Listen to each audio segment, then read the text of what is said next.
been sold for my 1 billion by billion. Been holding up half the sky. Raise your hand if you're ready and willing. If you know it's time. Time for a good long time. Time for a good long time. Time for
Racing isn't easy, but experiencing it is. iRacing puts you in the driver's seat with the industry's leading sim racing game. Drive on laser scan replicas of the greatest racing circuits from around the world. Go head-to-head against other drivers chosen by skill-based matchmaking to ensure competitive racing at every level. Compete across all your favorite series. In officially licensed cars, engineered to deliver the most accurate driving experience possible.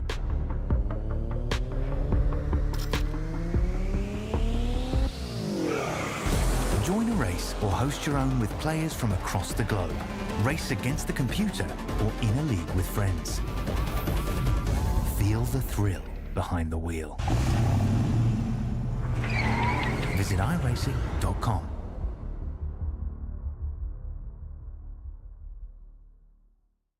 When you want to be the best, you can't settle for the rest. For anything on iRacing, there's just one name you need, Makoni. With the launch of Makoni Entertainment and Makoni Competizone alongside Makoni Setup Shop, we now provide the best of the best in setups, paint schemes, coaching, broadcasting, and event organization. With cars across all 4 license classes, we have what you need to hit the track with confidence. Grab a subscription and save money while going fast at MakoniSetupShop.com/subscriptions. And remember, at Makoni Setup Shop, there are setups, but your victories.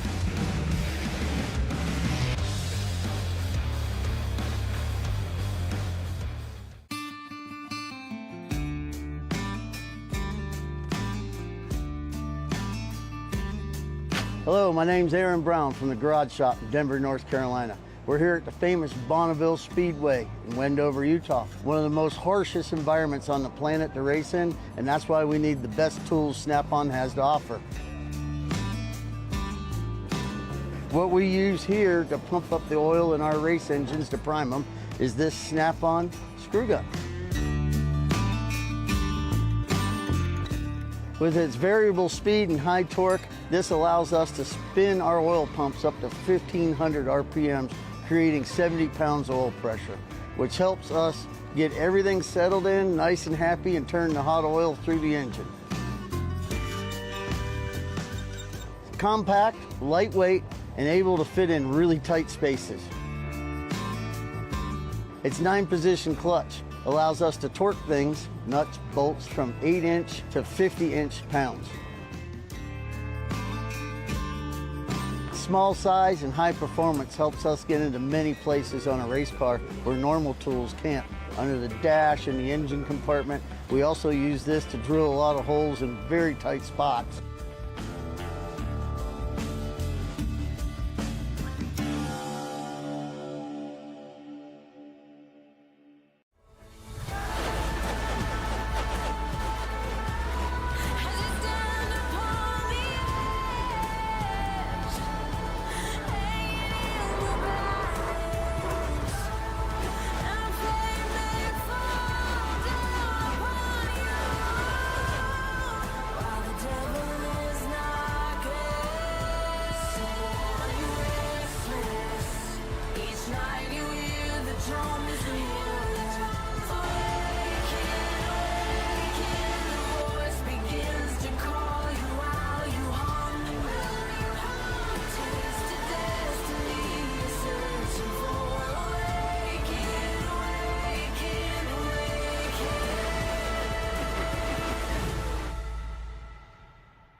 Welcome everybody to the Ignition Zone pre-race show presented by the Collegiate iRacing League.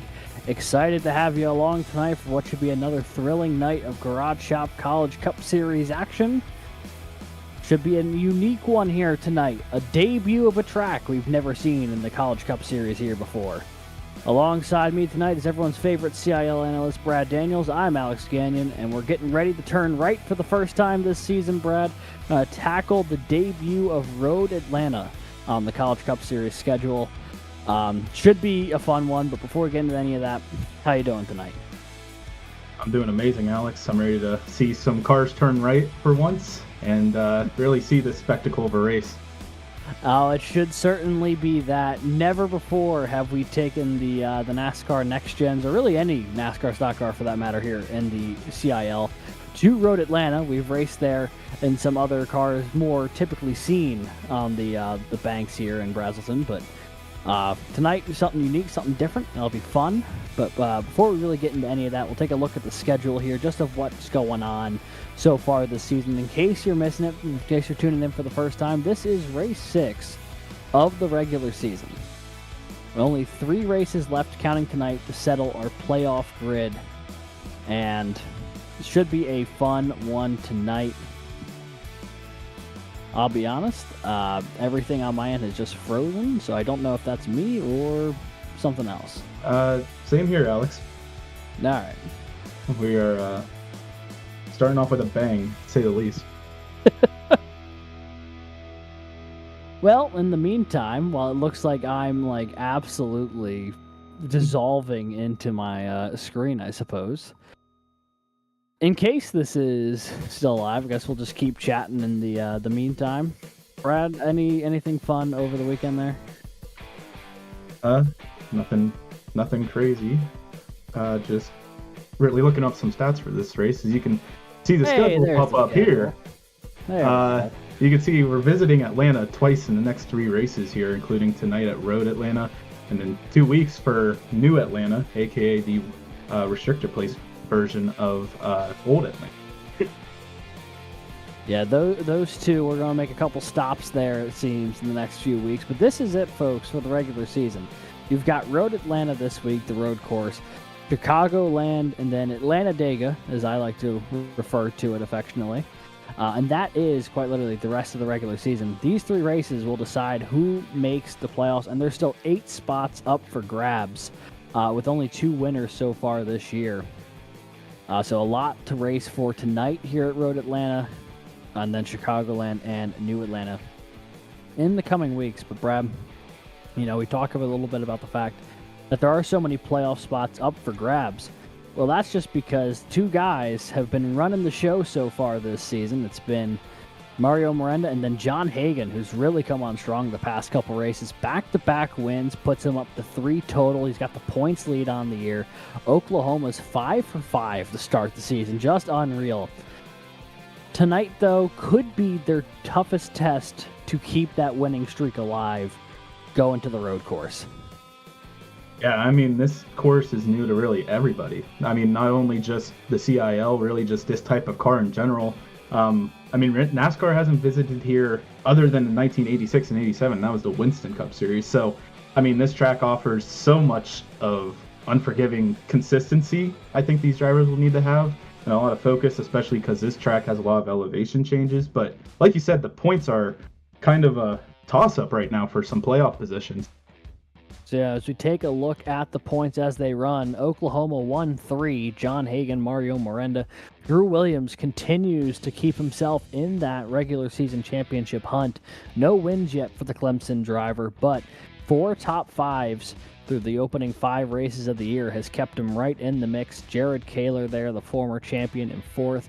Our Muhammad Alif, that is a name who's going to be lit up like a neon sign tonight to keep an eye out for at Road Atlanta, the winner of the past 2 road course races and nearly has won the past 3. Ran out of fuel several Watkins Glens ago, so he could be the one to watch here tonight to win his way in and potentially break this chain of wins for Oklahoma. Bryce Kobler there in 6th as well. And then you start getting outside the top 10, and look at how tight it is for these last couple spots, Brad. Yeah, I mean, you got everyone here really from 11th up until 17th under a 14-point blanket, and some, great road drivers such as Clint Halterman, Jake Cummings, and, Daniel Nanny, Garrett Bitton are also all in this blanket who definitely could use tonight as a big surge to get into the playoffs, because it's really anyone's game. And then once you get past 17th, you got a little gap of about 11 points back to Jordan Byers, Andrew Burrell, and Nick Stockner, who all have speed, but are looking for a good points night until you can't really call it a must-win yet for them, at least. Yeah, they may not need to win tonight, but they need to keep themselves at least in the hunt. And, with this being the road course, we'll see a couple of different faces, I think, at the front of the field. Andrew Burrell there in 19th, maybe a bit of a sleeper pick. to move up toward the front there. He does a lot of road racing on the CIL side. We've seen him for a number of seasons out there on Wednesday nights. So potentially a deep sleeper pick here, dark horse candidate to win here tonight. And then, you go a little deeper into the points here. And at this point, if you're outside the top 20, this might be considered a win-and-in situation. Guys like Zach DeWale, who have been so good, he's really starting to pick it up here late in the year, but does he have enough time at this point? Same deal with Charles Wembley, winner last year at Bristol, starting to turn the Jets on here late, but does he have enough time? And then, you start going through, and there's other names that at this point in the year, unless something crazy happens, they might just be out. We look at guys like Kelton Quick, Jason Wallet, Logan Smith, quality drivers who just have not had the success they've needed this year to keep themselves really in the hunt. And unless they get that win, their season might be done here. Yeah, and you could see that, over 100 points back from John Hagen. You could see Hagen has been not only dominating, but a lot of these other guys need some consistent finishes here. And going back to outside the top 30 here, a couple of these guys like Jake Hall, Aiken Lamar and Oscar Henriquez. There's some guys who have showed us in the past they have speed, but really all these guys back here, it's a must-win situation if they want any chance of getting into the playoffs. Yeah, and then these folks back here, a lot of folks who just have not run a full season, a couple of starts here or there, and that's fun. It's always fun to have new faces here in the CIL, but at this point, we might see a few more of those road course ringers coming out there tonight, Brad. This would be a place for it. A couple of drivers maybe making their way over from Wednesday nights, coming out to the oval side, or I'll put the oval side in quotes here because obviously we're not running that tonight, but running the Garage Shop College Cup Series. It's gonna be a fun battle out there, and the reason that we're running at Road Atlanta in the first place is partially due to the guest we're about to talk to here in a moment. We'll be interviewing Nick Stockner in just a second, and it'll be fun to chat with him a little bit about why Road Atlanta's on the schedule. So, Nick, this is Alex and Brad up in the Ignition Zone booth. You got a copy? Yes, I do. Alrighty. Well, Nick, first of all, welcome to the Ignition Zone pre-race show. And obviously the big chatting point here tonight is Road Atlanta makes its Garage Shop College Cup Series debut tonight, playing host for the first time. And you, to my understanding, had a pretty big hand in bringing that to the CIL this year. Talk to us a little bit about your connection with Road Atlanta and what you think we'll see out here tonight with the Garage Shop folks taking on this track. Well, as far as my own personal connection with Road Atlanta, I live 15 minutes from the racetrack in real life. I now reside in Northeast Georgia for work. It's a very beautiful place, and I love just driving by the racetrack to seeing what's going on. And as far as getting it on the schedule, being the Cup director, I have an algorithm that puts tracks in a schedule and basically suggests to me what I should pick. And when I was putting on the track, when I was putting in the tracks for, there's part of the algorithm where you can put on a road course that NASCAR does not go to IRL, and Road Atlanta is in that pool. And I ran the algorithm. I usually run the algorithm anywhere between 5 to 10 times, and about 7 or 8 or so of those times, it suggested that we go to Road Atlanta. And I'm like, well, I've done my own personal testing of this car here. I'm not the greatest road racer in the world, but I knew it could work. And, after just, some vetting processes with enough people that I know outside of CIL and within CIL, we gave it the green light. We said we're going to go ahead and we're going to make the CIL Cup Series race at Road Atlanta. And it's a beautiful track. It's a beautiful track IRL if you ever have an opportunity to go. Petit Le Mans is this weekend, so why don't you head on down? But as far as everything else is concerned, looking for tonight, you're going to see a couple passing zones, mainly turn 3, turn 6, turn 7, and turn 10. And, you're going to see some congestion areas. You're going to see this car you're going to see this car get challenged. The Cup car does not like shifting its weight. It doesn't like relying on the rear. It doesn't like shifting its weight under braking, movement under braking. Road Atlanta brings a lot of those challenges into the mix.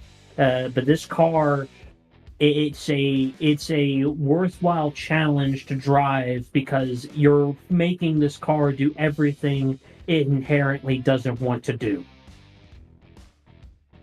Exactly, Nick, and I think that's what's going to make tonight a very, very unique and exciting race. But I mean, you and your Clemson teammates, what have you guys been doing this week that you guys think will give you the edge tonight at this very different track for the road or for the oval side? As far as Clemson and Orangeville racing as a whole, we have worked very hard on the simple knowledge of we know this track, we know everything about it, we know what works, what doesn't. How do we adapt that to the Cup car? And it can be shown immediately through the stats. I mean, Clint Halterman's in the top 3, Jared Kaler's with him, Drew Williams is in the conversation. You've got we just have a lot of knowledge. Ryan Whitlock's up there, a lot of knowledge of this track and how it works. It really was just, let's take what we know about this car, let's make them meet together. We did several practice sessions, a few hundred laps. We think we know what we're doing.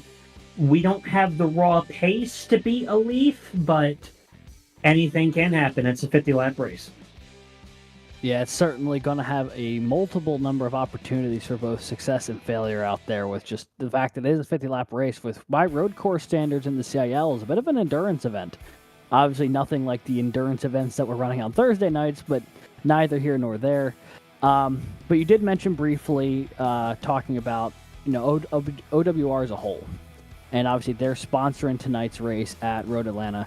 And to my understanding, you have a pretty big part in the not only creation but now operation of OWR. So if you want, feel free, use this as a shameless plug to tell people a little bit about OWR and kind of what the whole deal is there. Yes, we are Orangeville Racing. Hi, my name is Nick Stockner. I'm the team principal of Orangeville Racing. I was one of the key roles in meshing it together. It was formally formed up in 2022 as a truce amongst Clemson Formula SAE iRacers and Clemson Esports iRacers. Since that fateful day, I believe that was around May of 2022, we have formed into a small organization of about 30 drivers, 30 people as a whole, with just really 2 goals: win races and have fun doing it. We have amassed 50 different wins across leagues and iRacing special events, 13 championships, including 10 championships within the CIL. We're a very strong organization. We have a lot of good faith, and I think really at the end of the day, the difference between us and the rest is, we come from a passion to do this, not there's nothing else driving us. It's a pure passion project, and we all just want to get better at the end of the day, and we challenge each other, and we make each other better at the end of the day. Very cool. Well, seems like you guys are going to be represented in full force out here tonight. I know we've seen a lot of those OWR guys throughout the field all season long, and I have no doubt that'll be the case again here tonight. Wow, that was a tough sentence. But I know we'll see a lot of the Orangeville Racing cars out on track. I have no doubt you, sir, will be one of them. Anyone you'd like to shout out here before we let you prep for qualifying here tonight? Of course. I don't get many opportunities to say this in CIL, but I'm going to shout out my mom, Baba, Nina, Mariah, for always watching. I know I never get to have an interview up here typically, and that's because I suck, but thank you for watching. I want to thank all the partners that come on board every week that make this car go fast. The Designic Manufacturing Corp, Whitehead Die Casting, Dometic, Cooper Lighting, Milliken & Company, WestX, Polar Tech, Lowe's of Harrisonburg, Howe Transport Incorporated, Op seat, everybody who keeps making this car go fast, y'all are awesome. Alrighty. Well, Nick, good luck tonight, not only to you, but to the entirety of Orange Wheel Racing. And looking forward to seeing what show Road Atlanta has in store for us this evening. Good luck, and we'll see you out on track. Well, thank you. Alrighty, and that was our interview this evening with Nick Stockner, team principal of OWR, as well as driver of the 124 for Clemson University. But with that, folks, that is going to conclude our coverage of the Ignition Zone pre-race show tonight. We will be right back after just a couple minutes of commercials here. Don't go anywhere. When we come back, it will be the official pre-race coverage and the drop of the green flag for the first ever Garage Shop College Cup Series race at Road Atlanta. You won't want to miss it. We'll be right back.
It's been used for IMSA, Moto America, and the Trans Am Series just this year.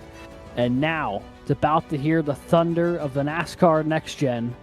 For the first time ever in CIL competition, Road Atlanta plays host tonight to the Garage Shop College Cup Series presented by the Collegiate iRacing League. As we gear up and get ready for what should be a good one here tonight, the Turn 6 Memorial 200 presented by Orange Wheel Racing.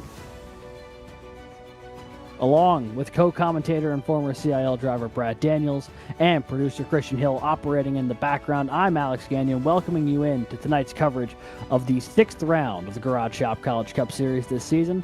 Should be a good one here tonight. Brad, tell the folks at home a little bit about what they should anticipate for the first road course of the season. I think it honestly will be a lot of unique action. I mean, we're going to have a lot of people setting up passes, which you don't ever really see at these oval courses. It's kind of, full force action at all times. And here you'll see a lot of people just planning out their strategy, trying to plan out their passes. And it will be an endurance race of consistency, mental health, and pretty much everyone's just going to have to try and keep their A game for the entirety of the race if they want a good result. Yeah, and you mentioned mental health.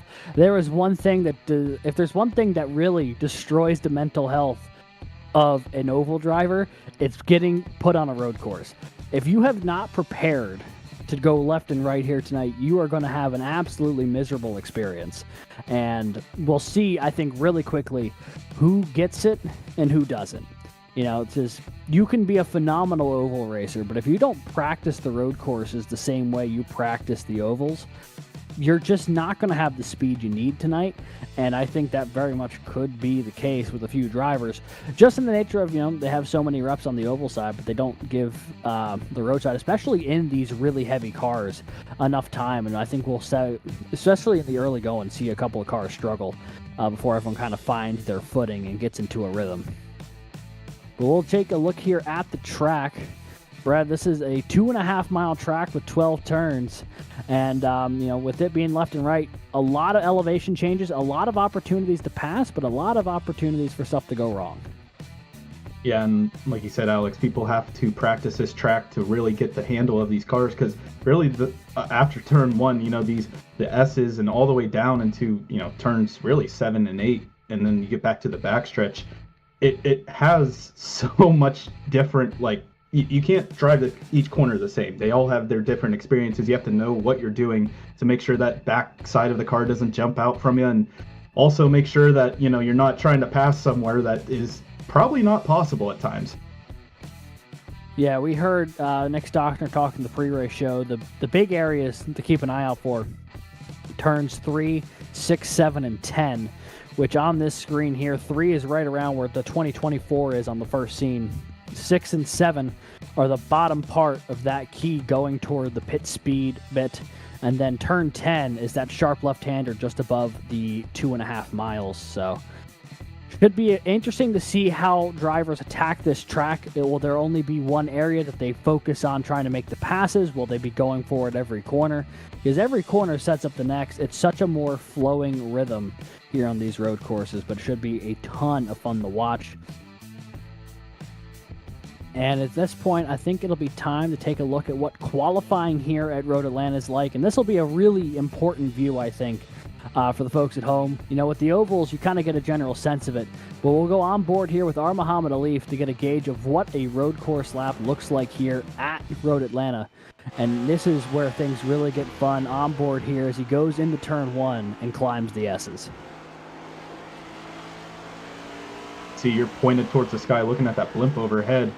And this is where some of that weight reduction happens, going up over the crest of this hill and down through these S's, just consistent left, right. It's like some boxing match going on right now. It's, you're whipping that wheel back and forth, and then you come back down here to the slow left-hander, and then you just floor it all the way back to turn 6 and 7 here, flying down the straight. But, Alif, he is someone we definitely will see all tonight, really burning these laps down, as you can see coming out of turn 7 when you really gun it going down this backstretch. Yeah, and then after you make your way out of that double right-hander on the back end of the course, it's this long straightaway where you carry so much speed, and then you need to get on the brakes big time here getting in toward turn 10. You can see that incredibly sharp left-hander there, basically 90 degrees left and right.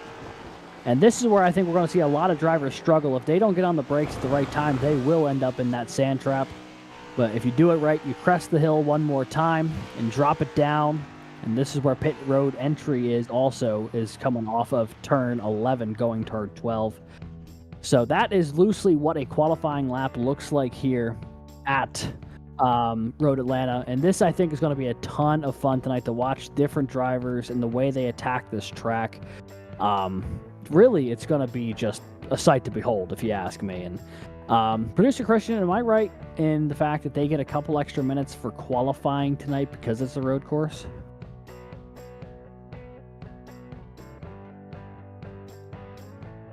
Okay. I stand corrected. I thought they got a few extra minutes. They do not. So, with that, I do believe then our grid is basically ready to go. Alrighty, so we'll take a look at that. Here is tonight's starting grid for the Turn 6 Memorial 200, presented by Orange Wheel Racing. To nobody's surprise, it is our Muhammad Alif on pole here tonight for Ball State. Reigning champion of the past 2 road course races here in the Garage Shop College Cup Series. Going to try and make it 3 tonight, but he's got Oklahoma's Mario Miranda to his outside, only a 10.5 off there in qualifying. In row 2, it's the UNC Charlotte machine of Jared Kaler. Looking for his first win of the year, Edwin Onofre from the University of North Texas, trying to keep himself in that top 10 as they run. Hunter Hidesti from Clemson University, one of the many cars I expect to see a little more toward the front tonight on these road courses. From Clemson there in 5th, Ricky Paz from ECU rolls off 6th. In row 7, it's Clint Halterman from UNC Charlotte, Lucas Moody from Ball State in 8th. And rounding out your top 10 in qualifying here, it's Ball State's Andrew Stagey and Guilford College's Charles Wembley. Starting in 11th, we have Ben Fuhr from Marist College, and to his outside, Garrett Vitton from ASU, looking for a good points day today. In the 13th position, we have Matthew Burton from ETSU, and to his outside, Ryan Whitlock from the University of Alabama, Huntsville. In 15th, the 3-time winner this season, John Hagan from the University of Oklahoma, looking to make his way to the front with Andrew Williams, who is currently 2nd place in points, starting to his outside in 16th.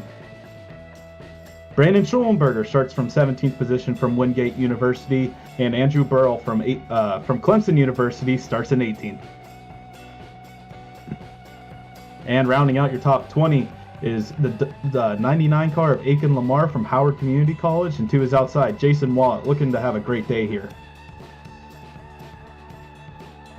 Back in 21st, it is George Mason's Oscar Enriquez trying to get his season back on track. The 56 has had horrendous luck this season. Going to try and get it turned around here tonight. Alex Finnerty for UNC Charlotte rolls off 22nd.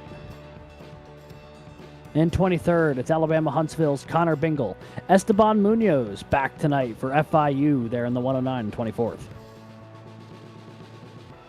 25th will be Nick Stockner. We got to talk to him on the Ignition Zone pre-race show. Sully Yildiz rolls off alongside him from New England College Esports. Bryce Kobler rolls off 27th tonight for Emory and Henry. Daniel Nanny to his outside. And rounding out the top 30, it's Ben Neller from Ball State, Edward Sanchez from Baruch College. Qualifying 31st, it's Sky Schreck from the University of Oklahoma, and to our outside, Justin Byers from the University of Pennsylvania. In 33rd, we have the 16 of Lee Kane from the University of Southern Mississippi, and to his outside, Jordan Byers from Penn State Barron. In 35th, we have Carter Copini from Paul Smith College, and to his outside, Roger Primo from Paul Smith College as well, the 2 teammates. And in 37th, we have Jake Cummings from Converse University and Ethan Decatur from Valparaiso University. And rounding out your top 40, Alan Hong from St. Clair College, and to his outside, Logan Harpine from ETSU. And the last car in our field tonight, Wesley Shaw, Texas A&M Texarkana, rolls off there in the 41st position. So 40-ish cars ready to take the grid here tonight at Road Atlanta. It's a bit of a warm one out there, but we have some time real quick to take a look at tonight's race info. 50 laps tonight, 125-ish miles, 200 kilometers, hence the name, the Turn 6 Memorial 200. Stage scheduled for lap 15 with a pit road speed of 45 miles an hour. Estimated fuel windows about 25 to 30 laps, depending on how much you save over the course of your run. And there will be 5 sets of tires available, although I'd find that unlikely drivers will use them all tonight. Chances are they'll only be able to use a couple, and it'll be really key to try and manage your stuff as best as possible. And while we've got a second, we want to thank our sponsors who make this series possible. We would not be possible without them. The Garage Shop. Want to send out a big thank you to them. The Garage Shop, a race car fabrication company. They build some of the fastest and most unique cars, trucks, and off-road vehicles. Their mission is simple: honor the racers who came before us and put our competitors behind us. Shout out to the Garage Shop for being the season-long title sponsor of the College Cup Series. In addition, I want to thank ECAC Esports, adding value to its member schools by enhancing the competitive experience for hundreds of students seeking to participate in intercollegiate esports. Makoni Setup Shop, the home for setups, paint schemes, coaching, and more. Visit MakoniSetupShop.com today to subscribe the official setup shop of eNASCAR. And Whiplash SimCams, an iRacing and esports media group specializing in racing and team graphics, iRacing camera packs, and other broadcasting resources. And of course, tonight's title sponsor of the race, Orange Wheel Racing, putting on the Turn 6 Memorial 200. We heard from Nick Stockner earlier in the show about OWR and its mission. I want to send a big thank you to them. And with that, just about ready to get rocking and rolling here at Road Atlanta. The field taken to the grid and getting rolling here. They'll do one pace lap to get this thing set up. And Brad, you look at some of these cars who qualified well, and obviously I'm excited to see what they do, but 2 notable names qualifying deeper in the field. John Hagan rolling off 15th, the points leader. Drew Williams rolling off 16th and second in the points. What do you expect to see from those 2 drivers as they try to work their way through the field tonight? Well, I think we're going to have a lot of calculated moves by John Hagan. I mean, he's said it himself. He has experience here in real life, so he knows some of these breaking points better than anyone else, and he has, the potential here to make his way up to the top 10 within the first lap or so, because, I mean, even though there's only really 4 corners to really pass at, there will be some mistakes. There's going to be a lot of bottlenecking and a lot of really just a little bit of calamity this first lap. Especially in the mid-pack with him and Drew Williams, who Drew is also another fast road course racer. So I think these 2 will be setting their eyes to the front. And as they kind of make their way up and over the hills here, you just see how much elevation change there is going to be out there as the field is getting ready to go green. I think it'll definitely disorient a couple folks in the early going. Just constant up and down, left and right. When you have a rhythm, this is such a wonderful track to drive. If you don't have a rhythm, nothing about this place makes sense. And I think we're going to really see in the opening couple laps who has got it down and who's going to try and learn this over the course of the race. And for anyone watching who is not familiar with one of these NASCAR-style road course races, it is a rolling start similar to IndyCar. So the pace car will lead them around, and then they will be rolling in just a moment here when they make their way down through turn 12. You see coming up on turn 10, just about ready to go. It'll be John Hagan, R. Muhammad Alif, that front row. Oklahoma has won all 5 points-paying races this year. Miranda's gotten 2. Hagan's gotten 3. Sorry, that is Mario Miranda on the front row, not Hagan. But R. Muhammad Alif with a chance to play spoiler here tonight and lock himself in. And for the first time in Garage Shop College Cup Series history, we are racing at Road Atlanta, and already we were getting door-to-door going to the green.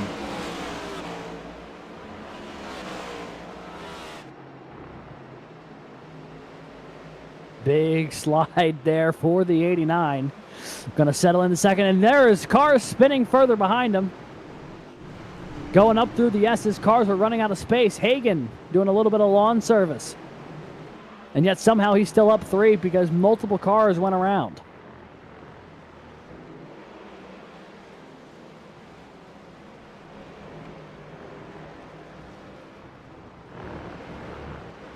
You can see just how congested it gets through the slower braking zones here. As that is Ryan Whitlock trying to make up some forward progress. And they are still too wide as they go into 7.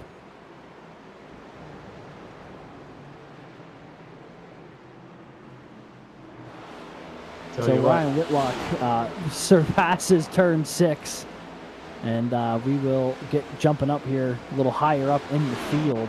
That is Andrew Stagey.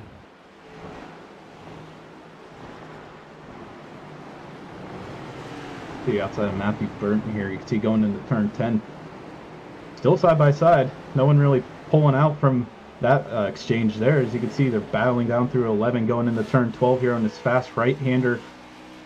I always have trouble with this turn. It's always, as you can see, the 33 goes off a little bit, loses that position because of it. I mean, that corner right there is a little unsuspecting. And as you can see, John Hagan takes advantage, and Matthew Burton out into the grass, doing a little lawn mowing, but doesn't crash it. No, good save there from Matthew Burton. He lost a handful of spots, but he kept all the fenders on the race car, and there is no rest here for the 33. He immediately jumps into a battle with Esteban Munoz. Munoz going to go on by to take away that 16th spot. Burrell settles in behind him. It's been an eventful lap and a half here for the 33 from ETSU as he gets a little too much at the curb. Has to slow it way down to catch it. Going off at turn 5. Boy, the 33 having an absolute handful with his race car right now as they were almost 3 wide behind him. I want to say that was Whitlock, Stockner, and another driver a little deeper in the field, but holy. Well, this is the part of the race where you just kind of hold on for dear life and pray that you find what is going to get you through these opening couple laps so you can actually get a little bit of space to operate and get into that rhythm. Yeah, Matthew Burton has to be very careful. I mean, his tires are a little warm now, but I mean, you could see his tires from running on that grass got a little dirty, got a little cold, and ended up making him spin. Well, not spin, but get loose a couple times there. On board here with the 25 of Ben Fiore. Haven't seen him a ton this season, but he is putting on quite the battle right now. He is splitting John Hagan and Drew Williams. Points leader in front of him, second place in the points behind him. He's dead smack in the middle of it here as he runs into 12th position. Will jump on board with the 25 from Marist College.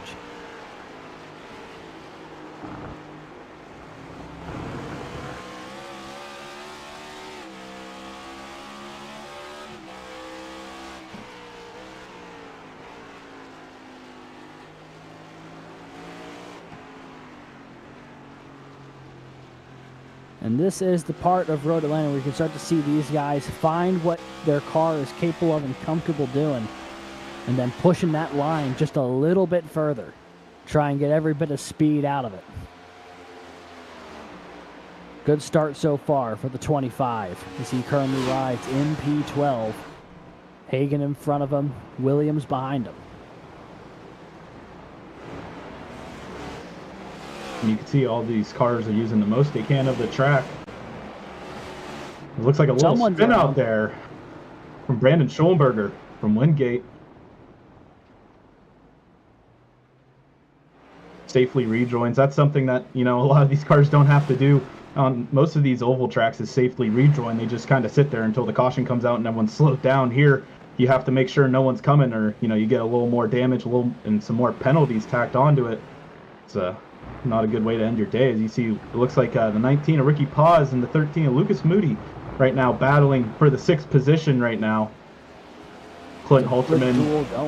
Oh yeah, Clint Halterman's also looking to maybe emphasize or get through as Ricky Paz looks like the 13 through there.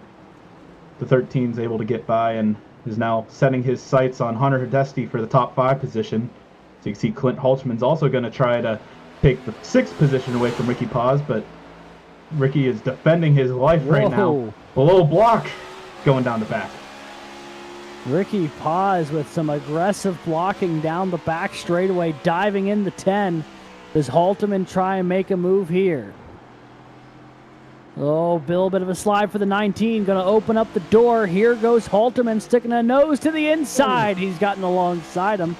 And the 077 from UNC Charlotte is going to get on by just for a moment. Got a bit of the curb, and Paz will surge on ahead again. A great duel here for P7.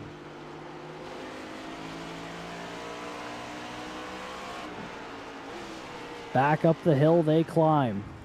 Halterman right in the tire tracks of Paz. Both of these guys, no strangers to the road course.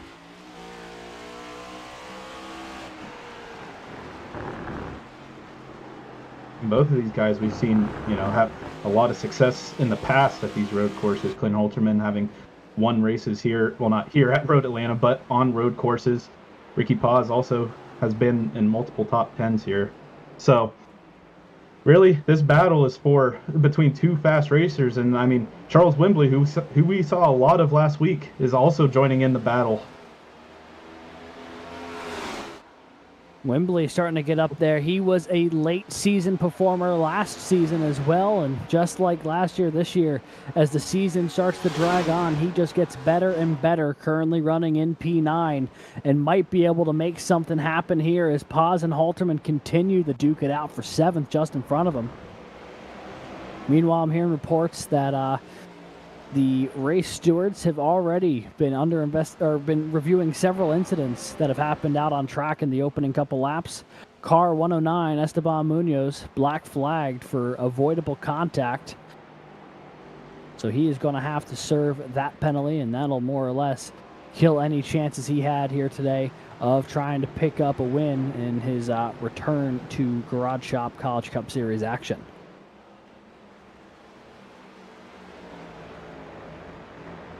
Up through 6 laps here. It is still R. Muhammad Alif up at the front of the field. He is 3 seconds clear of Mario Miranda. Alif has just been putting on a clinic here in these opening couple laps.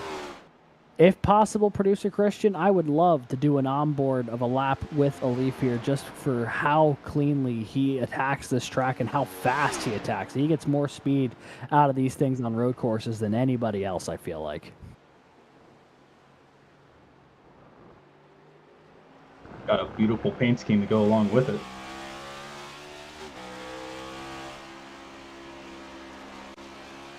So here is the charge down to the front straightaway. And now going into turn 1. I mean, you see he's carrying over 150 miles an hour of speed down that straightaway, gets it down to the double digits before working his way through the S's. And this isn't like the S's at Watkins Glen that kind of contain you a little bit and you're able to maintain speed. This thing's just rolling over a hill, so you've got to be so careful with how you apply the brakes going up that. And he just does it so masterfully, I feel like.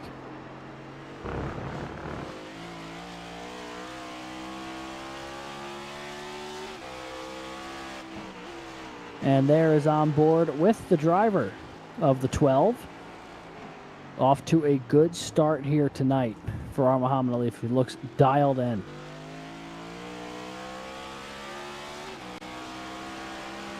And one thing to note, Alex, you saw a couple cars ahead here, some lap traffic. And, I mean, correct me if I'm wrong, is there blue flags for this race? Or is that a non-road course NASCAR mix? So it sounds like Producer Christian's going to provide some edification for that so we can pass it along to the folks at home. But that was an onboard lap here with R. Muhammad Alif as he now is going around some lap traffic as well. Currently 7 laps down, all led by the 12 machine as he gets around Logan Harpine there from ETSU.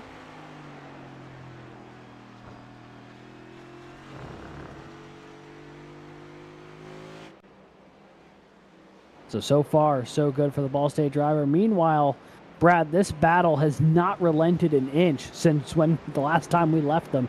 Paz, Halterman, and Wembley still all nose to tail here.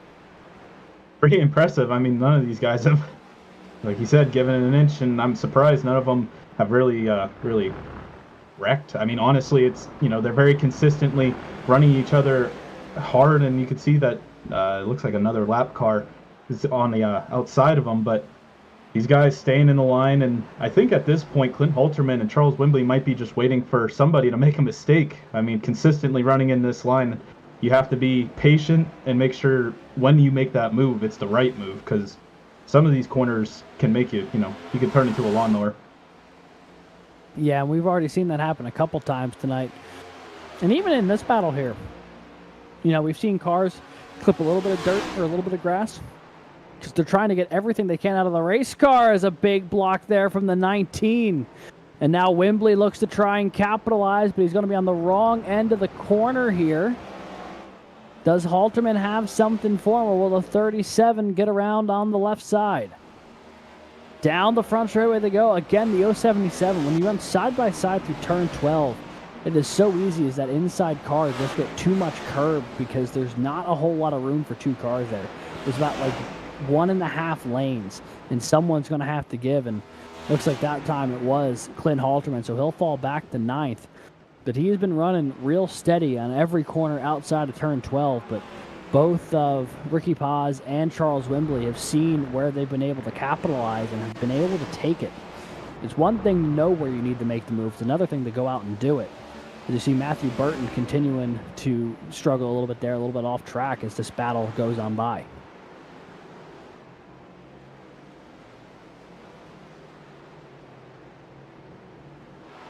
And even though this race just started, we're almost through 10 laps here, and we're going to be looking at the stage break here soon enough.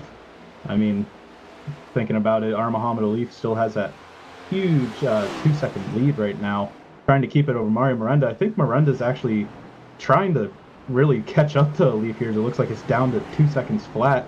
And, I mean, we might have a battle on our hands if the stage break doesn't come out soon enough. It's even more now. Yeah, it looks like Miranda really is gaining some time here on our leader. The gap down now to 1.5 and closing. Now make it 1 second almost. Miranda got really close in there a moment ago. It got almost within a second. Now it's under a second. It looks like Alif is caught up in some lap traffic as we see Esteban Munoz, Matthew Burton going through the little turn 10 there, but I think Alif got caught up in some lap traffic, allowing Miranda to make his way back into this potential lead before the stage break. We're going to have ourselves a bit of a duel for the lead here. The road course ace, Muhammad Alif, versus the indestructible force, or the unstoppable force that has been Oklahoma so far this season. Could be shaping up for quite the duel. On board now with the challenger, Mario Miranda. Currently about half a second back, but closing. He's gotten 1.5 seconds over the past lap here. Got back within striking distance of the 12. Does he have something in the next couple laps to try and take that lead away? Down through turn 12 they go, back to the start-finish line. We have 5 laps to go in the opening stage of this race. Muhammad Alif on the left side of your screen, Mario Miranda on the right side. On board, top camera is the front view of Miranda's car trying to track down the Ball State Cardinal in front of him.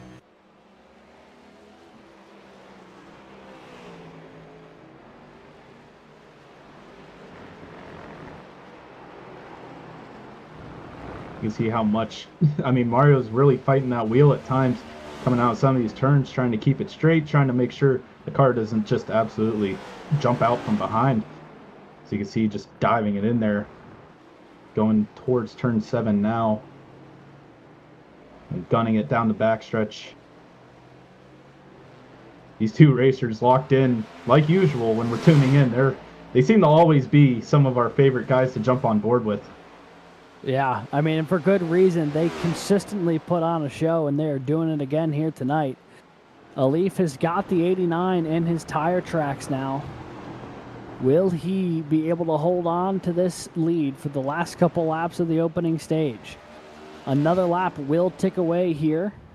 Going down to 4 laps to go in the stage. Alif still maintaining that less than a second lead over Mario Miranda. And you can see the 89 is digging. He pushed it way wide there coming off of 12. Got into the dirt a little bit. But now the leader's coming up on lap traffic at a really unopportune time. Honestly, smart move there, just to get out of the way and let the Scoot duke it out. That was Alan Hong, the 01 from St. Clair. This part of the track, you rarely see side by side, and especially lap traffic trying to let people through. If you even go off the racing line, you'll find yourself probably in the grass, to say at least. You can see Mario Miranda using up all of that apron on the right side there, and closing right in to the back bumper of our Muhammad Ali going into turn 6 and 7. While this battle's unfolding, we've got a great battle going on for 11th as well. Actually, make that 10th. You have got Drew Williams, John Hagan, Ben Fiore, Daniel Nandy. Look at all these guys under a blanket right now. All of these guys, this is all for position right now. As you see Williams trying to make a dive in on stage, a deep dive for the 123. Maybe a bit of contact between the two. And now Hagan looks to capitalize here off of 8. He gets around the 88. Everyone flying past Andrew Stagey right now. One corner, lost 3, now maybe make it 4 positions. So one heck of a duel going on there. I'm trying to keep an eye on that battle for the lead as well, but I mean, this is just phenomenal stuff here. Drew Williams, John Hagan, look at this. Hagan now going to try and do a little over-under action on the 123. Will he get the drive off? Got to the back bumper, but it wasn't enough to make the pass that time around. Seeing Ben Fiore sticks right with him too. As I say, seeing this 6-car battle for one position at a road course is so unique. As you can see, he sends it in there a little too much. I thought there was a little way of contact. Oh! 3 wide. Through goes Fiore. Oh boy, what a move from the Marist College machine. The 27 and the 123 washed up the track, and the 25 pounced on it, got by all of them, and now is in the top 10. What a pass from Ben Fiore. Just like that, Drew Williams fell from 10th to 13th in one corner. He didn't even really miss the corner or anything crazy. He just got loose, and I mean, you can see he's under attack for the 13th possession. Deeper in the field, Andrew Burrell around. The 18 also into the wall. Ryan Whitlock around. Big time damage.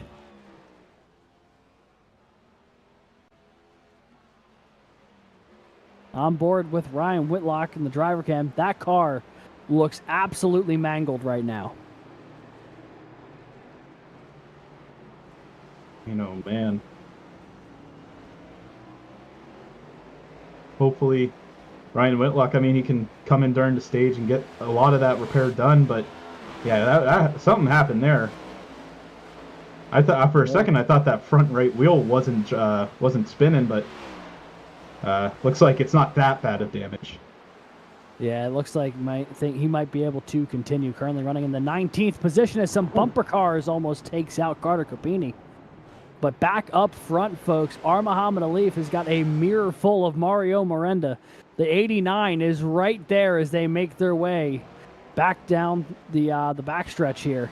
Look at the gap. It is only a car length between the leader and the challenger.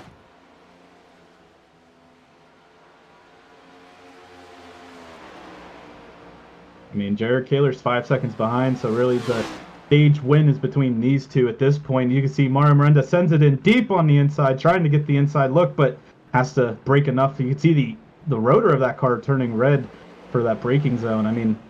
He is getting everything he can out of this Oklahoma machine. Yeah, and it's gotten him right there, but he needs getting up to the back bumper of Muhammad Ali is one thing, passing him's another, and the caution has come out. I forgot that this league is when they hit lap 15 and not when they finish it. Every league does it differently, but boy, what a battle we got treated to there for the stage win between Muhammad Ali of Ball State and the 89 of Mario Miranda from Oklahoma. A fantastic battle between two great drivers. Alif going to take the stage win, but obviously work far from done for both of these guys. So a little snippet of what could be happening in the final 35 laps here. A couple movers of the race I want to point out here. Daniel Nanny, who is just outside top 10 right now, in 12th position, up 16 spots in 14 laps, really. He's on a mission right now. And John Hagan right in front of him, up 4 positions. And you can see some others. Wesley Shaw up 11, Alan Hong up 8. And you can see Roger Primo and Logan Harping also up 5 positions. So there's a lot of movement happening throughout this field. Obviously, some incidents have helped some of those numbers, but I think for the most part, these drivers have been determined to get to at least up from where they started. It's also worth noting, only 28 cars are still on the lead lap from that opening stage. 12 drivers were at least 1 lap down, which is really interesting, as the field is still trying to get grouped up with the pace car here. When you have a 2.5-mile road course, it takes a second. There's the pace car. So they're going to get stacked up here behind the pace car. So that top 10 from the opening stage, folks, are Muhammad Alif, Mario Miranda, and then Jared Kaler from UNC Charlotte, Edwin Onofre from UNT, Lucas Moody broke into the top 5 for Ball State, Hunter Hidesti from Clemson, Clint Halterman from UNC Charlotte, Charles Wimbley from Guilford, Ricky Paz from East Carolina, and Ben Fiore from Marist College getting the last stage point. Other notable names, John Hagan 11th, Drew Williams 14th.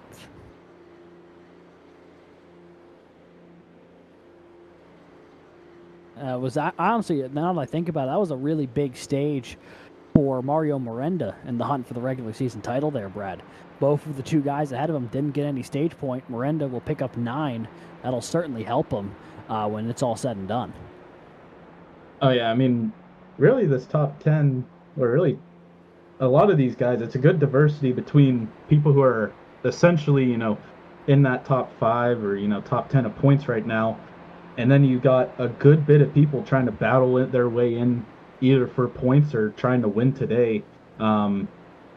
This top 3 of Muhammad Alif, Mario Miranda, Jared Kaler, they're already in the top 10 for points. But once you get back, it's Edwin Onofre, Lucas Moody, Hunter Hidesti, Clint Halterman, Charles Wembley, Ricky Paz. It's a good bit of guys who are fast, just not top 10 in points right now. So good points day is what they're hoping for after this stage. But I think a lot of these guys are going to try to regroup, get new tires, and see what they can make out of the second half of this. Well, not even second half, just second part of this race.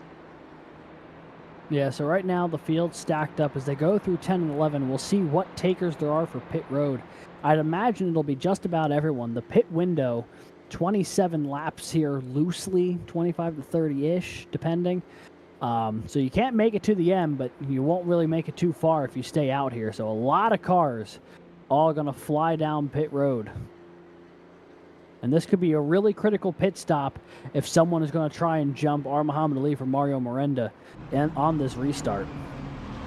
Will someone try and get real bold with the strategy call here? It's a lot harder to do on a road course when you have both left and right. But it looks like both of those guys got into their box super cleanly. And away goes Edwin Onofre. Very quick stop. I wonder if he missed his box or if he really stopped that fast. That'd be impressive if he stopped that fast. The one thing to note, too, Hunter Hidesti was in 4th place, currently didn't pit. So interesting strategy call there. As you can see, Muhammad Alif beats everyone out of pit road. And his Ball State teammate, Lucas Moody, looks like he's a big winner here.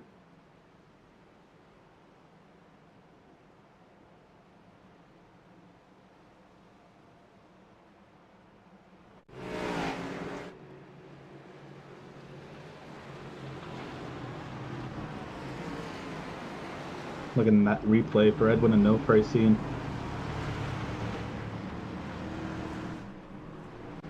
Going into his pits here, as you can see. Just taking a stroll down pit lane. We'll see if he takes a stop here or not.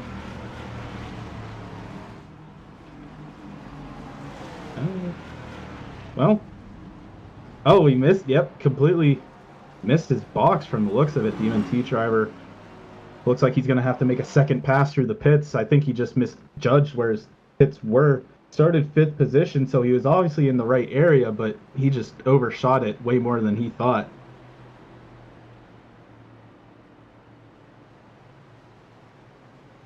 So, Brad, while that was happening, I decided to do a little bit of research just because, was curious on a couple of things. And we're going to play a little game here live on air. And the folks at home, if you guys want to play too, you are absolutely encouraged to do so. This game is called Someone's Fun Record is going to be broken here tonight. And we're going to just kind of get context of how big those records could be. So for one, Brad, when do you think the last time a non-Oklahoma driver won a points race here in the CIL? Well, considering the season, it would have to go go points back. race, so not counting the Clash this year. That would have to be somewhere. Do you want a day specific? It has to be late April, I would have to think.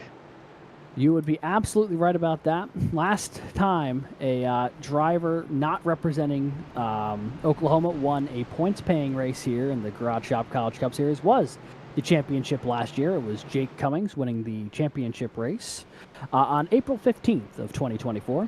The reason I mention it, the last time R. Muhammad Alif did not win a road course race in the Garage Shop College Cup Series, October 23rd of 2023, nearly a year ago. So, Man, oh man. Somebody's going to have to deal with some disappointment, I think, here tonight. Potentially both of them, but more realistically, it'll be one or the other, I'd imagine. I was going to say, But, yeah, a couple of long-standing records on the line here tonight at Road Atlanta. Do I get a prize for guessing right? Absolutely. Your prize is you get to call the restart here coming off the stage break. Let's go. Yeah, I guess I have to wait for my prize. Hold on. Well, I mean, we can still chat now, but whenever we hit like 10 and 11, it'll be all yours. Right. But yeah, so Hunter Hidesti up in that front group right now with R. Muhammad Alif, Lucas Moody in there as well with Clint Halterman, Mario Miranda in the top 5 is how they will stack up as they make their way toward turn 10, turn 11.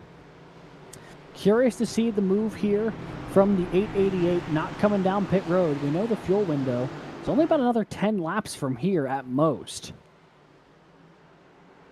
Thinking it's definitely going to be an interesting call here. I mean, all the other drivers have to pit here in this final window, I believe. So as we roll past turn 10, coming into turn 11, Hunter Hidesti on the inside of R. Muhammad Ali, leading the field back to the start-finish line. Coming out of turn 12, Hunter Hidesti gets a huge start. Barney waves that green flag like there's no tomorrow when you have a spin across the line already. What an absolutely riveting drop of the green flag there, Brad. Incredible work. Trying to figure out who spun there, or at least spun the tires really badly. There was a plume of smoke that kicked up as everyone was going on by. But we stayed green, it would appear. And it looks like Hunter Hidesti is going to lead, at least the opening couple corners, but a bit of a log jam behind him. Look at everyone snaking their way on through, trying to find that little bit of real estate. As Alif maybe going to take a look here into turn 7.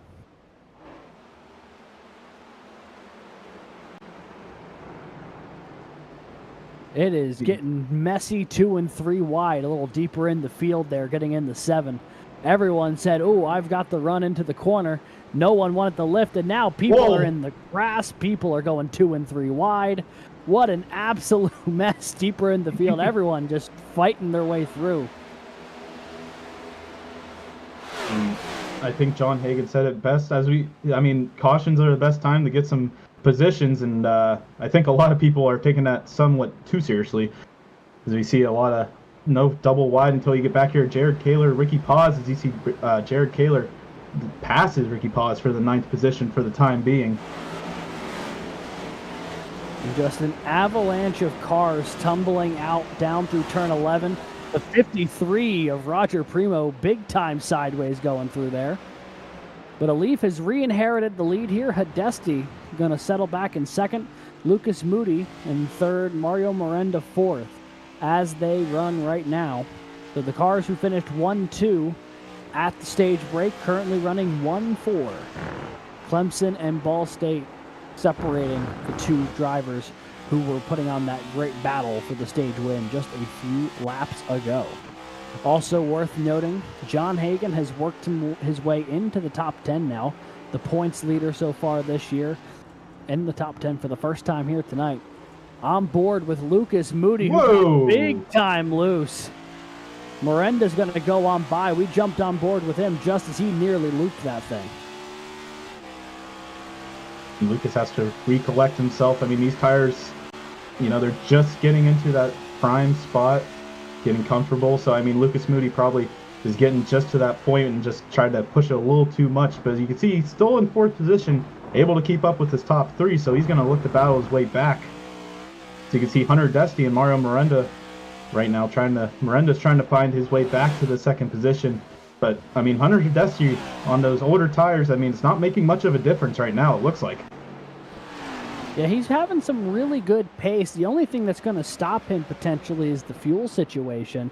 But if the fuel window is 25 to 30 laps and the stage was at lap 15, everyone, including Hunter Hidesi, is still going to have to come down pit road one more time. So if the tire fall off isn't that bad for the 888, this could honestly be a huge strategy play for him to try and get on a different cycle than the rest of the field. Right now, he's got a mirror full of Mario Miranda, but I can't say that is a huge surprise given how fast that 89 was in the opening stage. But to Hidesti's credit, he was top 5, top 6 that entire opening stage as well, so he has enough pace to potentially make this alternate strategy work. And he's hoping that, you know, once he comes in and undercuts really the whole field, it seems like he'll be able to, you know, take that as an advantage as they're going down this long straight going into turn 9 and into turn 10. Mario Miranda is looking to the inside of Hunter Hidesti, unable to outbrake him, but it looks like they'll still be side by side. Miranda takes a little bit of grasp, but contact! Miranda's around! Oh, and there's contact further. The 89 trying to lock it down, trying to find a place to safely re-enter the track. Looks like he'll slide in there just after Hagan went on by. Oh boy, Mario Miranda looked to maybe make the pass on the outside in 11, and the 888 just got a little bit too much of him. Not sure if that was the 89 not giving the 888 no room, or if the Clemson machine just got a little too wide there in turn 11, or a combination. We'll have to take a look at the replay here to see what happened.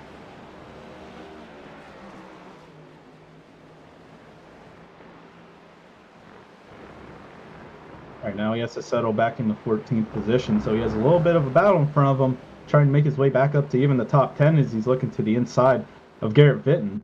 As we take a replay of that wreck, and it looks like, I mean, I couldn't tell you as you see Charles Wembley tags him a little bit, not too much damage. We're going to take a second look at that. Yeah, it was tough to tell from that initial angle.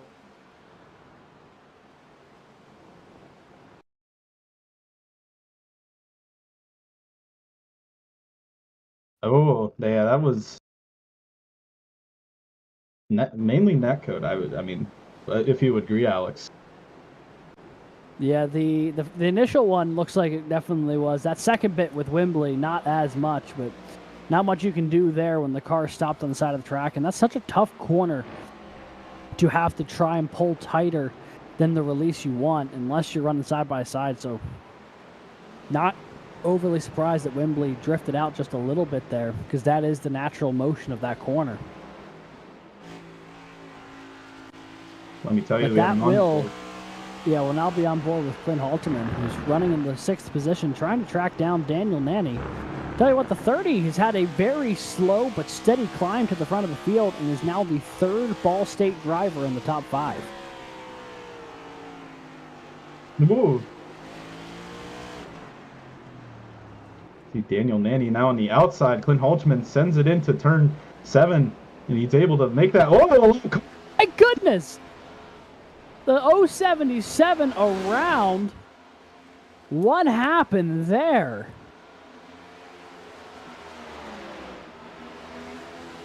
Holy cow. Clint Halterman was just battling for the 5th position. Going to completely tumble out of the top 20. We're going to have to take a look at the replay there. I mean, they were fully on the straightaway at that point. That was not a I didn't think I'd see a wreck anywhere near turn 8. And here we are. Really. So there's a little bit of contact there. Oh. Oh, and then the 30 trying to get back to him just gets a bit too much of him. Boy, that the stewards are going to have to take a good look at that one, I think.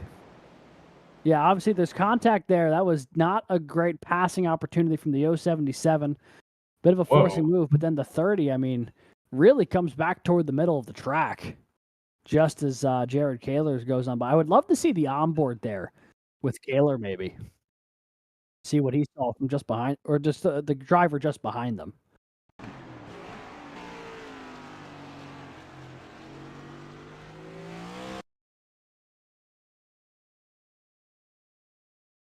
Boy, that is...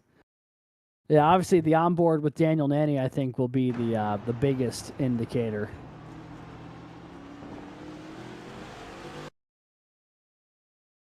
Man. It develops, I mean, even in slow motion, that situation developed really fast, but just here and now, it sounds like the 30 of Daniel Nanny was, in fact, black flagged for that incident, which means he will have to come in and serve a penalty. You see him making his way down pit road now, so bit of a race killer for both the 30 and the 077 there. Once again, completely shuffling up that top 10 sort of group after Miranda got shuffled out, now Moody and Halterman, which means Kaler will move into the top 5. I'll tell you what, a driver who's having a really solid day today that I've been really impressed with has been Lucas Moody in the 13. Qualified 8th, now up to P3. And he's just continuing to run a really steady race. He came into tonight's race sitting 16th in the points.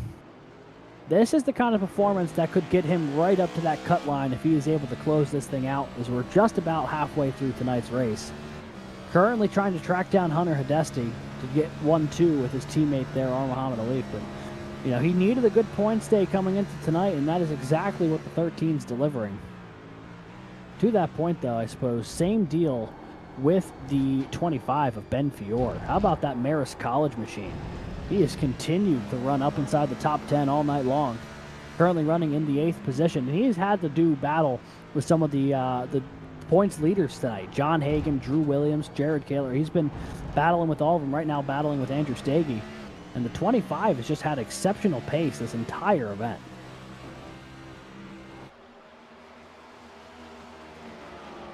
I mean, we have yet another, like, 6-car battle for 7th position here.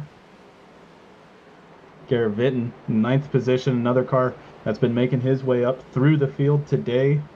Brandon Schollenberger behind him, one of those drivers, also making his way through the field. And Drew Williams trying to get into the top 10.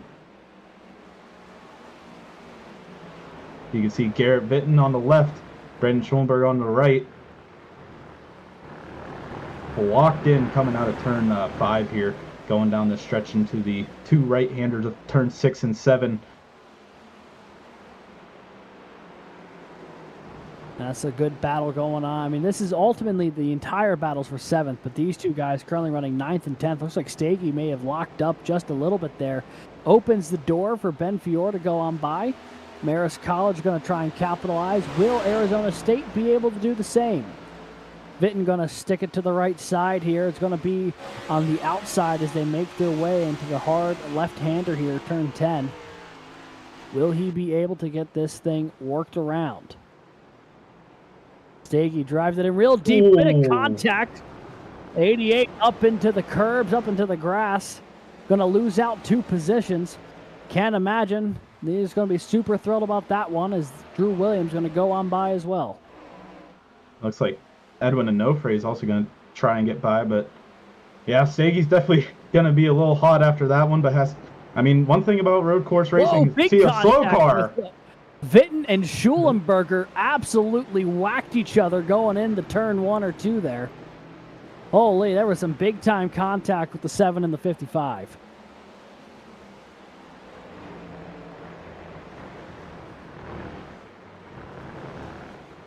Oh. A lot of action in these 6 cars, as you can see, a little loose.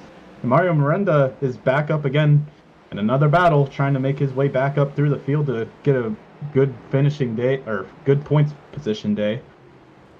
Would like to clarify one thing. I just went back real quick to check. Does not look like the 55 and the 7 actually hit each other. It looks like the 55 got way loose going through turn 1, got a bit sideways just as the 7 was going on by, who then also got sideways trying to avoid him. So no contact actually between the 55 and the 7, but definitely a tense moment for them both. Taking a look here at Drew Williams. Clemson driver has slowly worked his way back into the top 10, really for the first time all evening long. It's been a slow but steady grind here for the Clemson 123 machine. Looking off the back bumper, seeing Edwin Onofre and Andrew Stagey. The 199 we know has speed. Ran 4th that entire opening stage, but had the issue missing his pit box, trying to rally back and get some of those positions back. You see, he just got around Stagey, now trying to get around Schulenberger. That would be able to take spot 9 away. Like mesmerizing to watch these cars go through turns 2 through 5 here. I mean, left, right. I'm getting dizzy. Can't imagine how the drivers are feeling having to do that lap after lap. You know, the lap times, are only about 1:22 seconds, 23, 24, depending on the amount of tire wear and how much battling you're doing on track. But, every minute and a half, give or take, you're going through and you're just twisting back and forth. And then you do it again at the end of the course there with 10, 11, and 12. So a whole lot of left and right in real quick succession here, I think, is why this is such a fun track for drivers who have a good rhythm of the place. If you don't, I think it's really challenging, but I think the drivers who really enjoy this place have that rhythm, like Edwin Onofre, going to dive in there past turn 11 into 12. The 199 moves up to 9th place. He's on a warpath to try and get up to the top 5 again. We know he has that kind of pace, but can he do it working through the field as opposed to holding on to position? You can see some pit strategy here. You can see John Hagan's one of those early takers for pits, going to join in on this battle. And again, it's just a long snake of cars here going through the S's.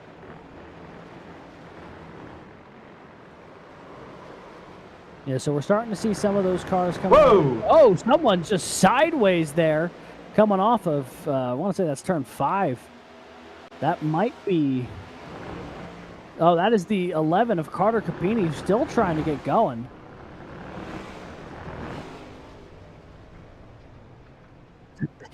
ATVO seems to really insist upon the fact that Carter Capini is, in fact, our Muhammad Ali, despite our belief that he is probably not. There's Carter Capini, the Paul Smith College driver. Not having a great day, currently scored in the 36th position, also about 4 laps down as they run. Not the only one, though. Currently about 12 cars off the lead lap, including John Hagan, one of the first cars to come down pit road here.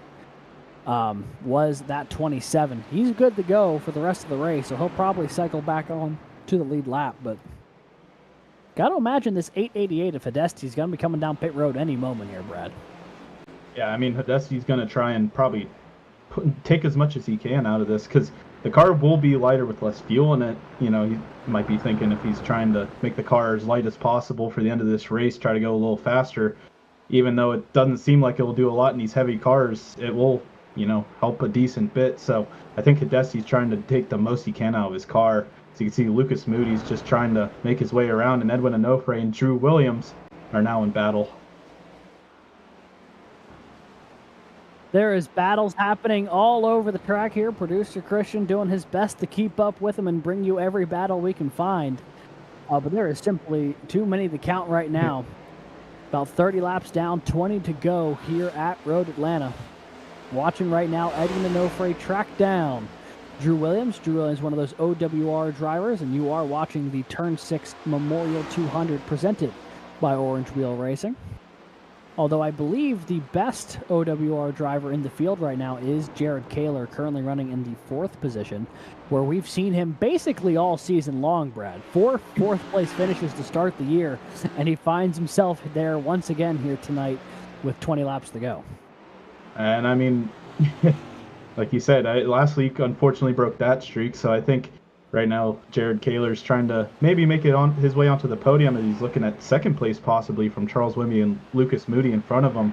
But I mean, Jared Kaler's always fast at these road courses, so I think going into the final laps here, these 3 cars right now are tuned in, ready to go, and trying to really track down Muhammad Ali, who has really onto turn 7 now when these guys are just entering turn 6. Yeah, the 12 is checked out. The strongest competition he really had was that 89. But after that incident with the Clemson machine at Hidesti, the 89 really off cycle, just trying to get back onto the rhythm of things. Currently scored, I believe, in the 11th position. Although I want to say he may have come down for fuel, potentially. I also could be entirely wrong on that. It's hard to tell who has and hasn't, because when they really get going on a nice green flag run here, everyone just gets completely shuffled up. And I wish I had that info in front of me. Alas, I do not.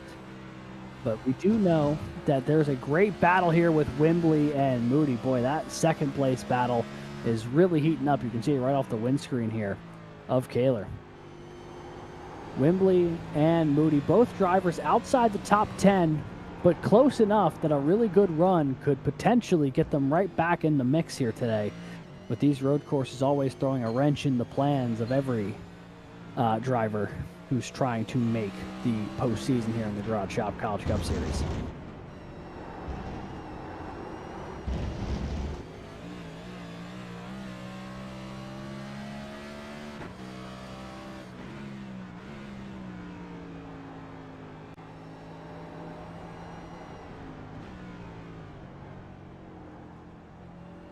And this battle seemingly never ends. As you can see, a little tire smoke coming out of turn 7, going down the back straight turn 8. A couple lap cars from the looks of it getting out of the way, trying to stay clear. I think right now Jared Kaler's trying to just stay patient, stay behind these 2, see if they make any mistakes and capitalize. And now we're back with Edwin Onofre, Drew Williams battling currently for your 8th position. You can see Mario Miranda is also teeing up that 8th position as Drew pushes Edwin down a little further than he'd like. On the inside, Edwin Onofre, and then Mario Miranda, potentially made a move. But the over-under, and Edwin Onofre is able to get around Drew Williams, and now Mario Miranda is on the inside of Williams as well. Williams had in the grass, really block there on Schulenberger just to keep him behind him. And then to your point, Onofre caught the grass. Miranda's going to go on by. Everyone shuffling position. The 89 big time loose through turn 1. Onofre going to capitalize. The 89 trying to hold off the 123 now. These guys just giving each other positions left and right here. Everyone's playing hot potato with the 8th position. No one seems to want to claim it. Exactly. I mean, these cars look... everyone looks loose right now. Just time after time, the back end's just outside of where these guys really want them to be. And I mean, it shows how hard these guys are racing each other, coming down to 16 to go.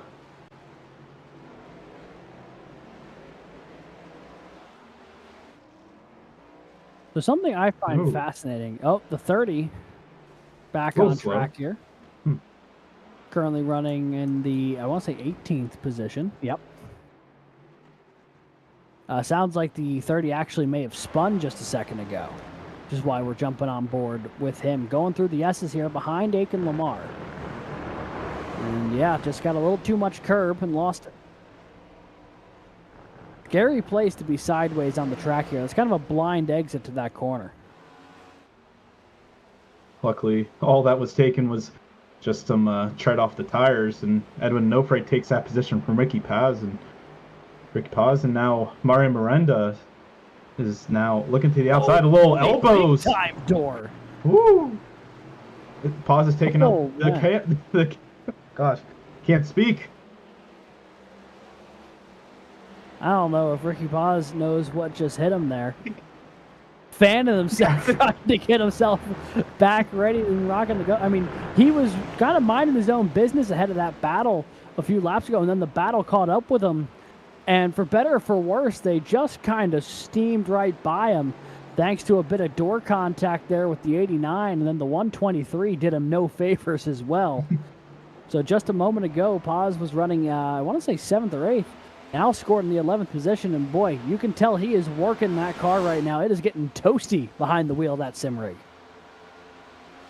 Yeah, I mean, he had to recover and hoping to make his way back into the top 10. He's been fast all night. Hopefully trying to cool those tires down along with himself, trying to figure out how to rebound. And you can see not only him, but Andrew Stagey is now trying to look at 11th place as well. We'll see if, Ricky Paz makes his way down pit road. So Paz going to make a stop down pit road here for his final stop of the day. Interestingly enough... He was actually black flagged. Oh, well, that's not quite the same thing. Apologies for that. It does sound like Hunter Hidesti has finally made his way down pit road. That 888 stretched that thing nearly 2/3 of the race, which means he's going to have probably a very quick stop on pit road. As you see, Ethan Decatur having some issues there just in front of Lucas Moody and Jared Kaler. Kaler going to look to capitalize here down the back straightaway. He's got to run, and he's going to try and take second place away from the Ball State Cardinal. I mean, if you got the momentum coming out of turn 7, you might as well. And you can see Lucas Moody gives up that position, doesn't want to push the envelope too much here. Lets Jared Kaler by. And now Jared Kaler tries to make up this this long gap to R. Muhammad Alif if he wants to try and knock off his current win streak. So right now, a 10-second lead for R. Muhammad Alif. We'll jump back here with Clint Halterman.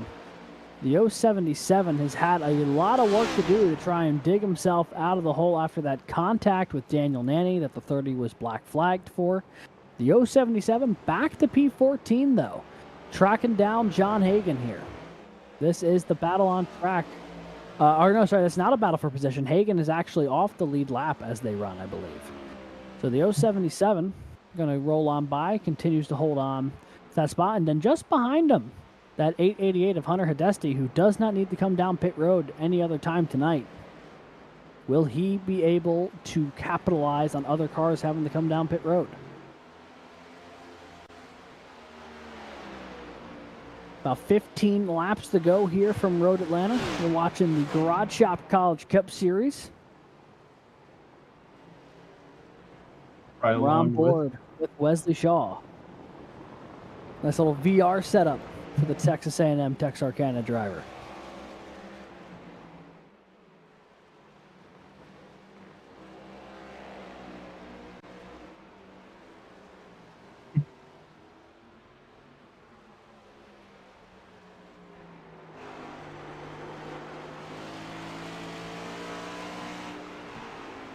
Oh, Kaler is currently in a battle with Lucas Moody. Oh. Moody up the inside going into turn 1, now coming to the S's. Still side by side. Now Lucas Moody making his way back to second place. I mean, this 13, he's trying to make sure he's on the podium, getting a good point stay out of this. And honestly, Alex, I mean, R. Muhammad Alif, Ball State teammate in the lead. He can make it a Ball State 1-2 if Lucas Moody's able to stay in front of Jared Kaler here. That would be an emphatic result for the Ball State Esports program if they can finish 1-2 here today at the debut race of Road Atlanta for the Garage Shop College Cup Series. He is going to have to hold off a multi-time champion, though, and Jared Kaler behind him. Some of the best speed we've seen out of either of the 13 or the 58 all season long as they run. That was a great pass through the S's by Moody. Kaler had gotten around him on the backstretch last lap, and Moody fought his way back, took that spot back through the S's. And now let's see what he can do with it, as Kaler's going to get a great run here right to the back bumper through 12.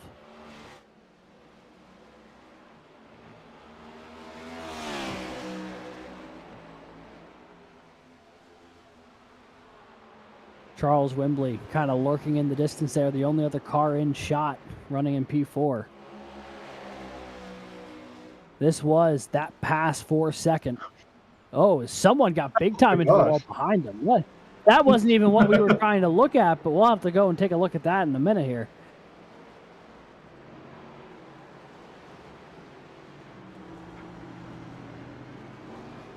Great pass from the 13. Absolutely. Sorry, that got me off guard. Yeah, no, I was not ready to see that in the slightest. That was a jump scare, and yeah, I mean, I was unfortunate to whoever that happened to, but in kind of the funniest way possible, because that was not even at all what we were trying to tune in for. And the moment we cut to it, this car just sideways on the front straightaway.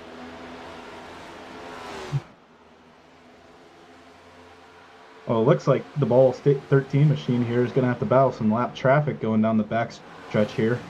Jared Kaler's going to have to try and make up that gap on the inside of Wesley Shaw. Not for position, but these guys currently trying to make their way around some lap traffic, trying to track down Muhammad Alif if they can here, coming down to the final 10 laps of the race.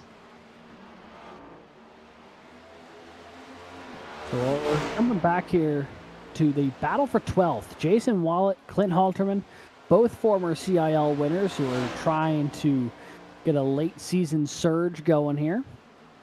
The 077 we know has had top 10 speed all day long and is just trying to get back to that spot. Meanwhile, the 76, that Drexel Esports machine, he's had some work to do. He started 20th. He's up to 12th. It's been a slow and, well, not slow, but a steady climb for the 76. I don't say slow and steady, but he hasn't been all that slow because he's been running pretty good.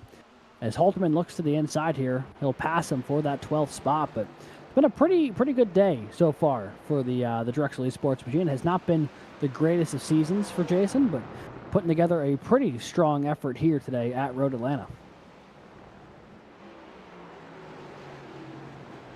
It looks like Ben Fiore and Miranda are now in the midst of battles here, coming out of turn 6 and 7, looking down the backstretch.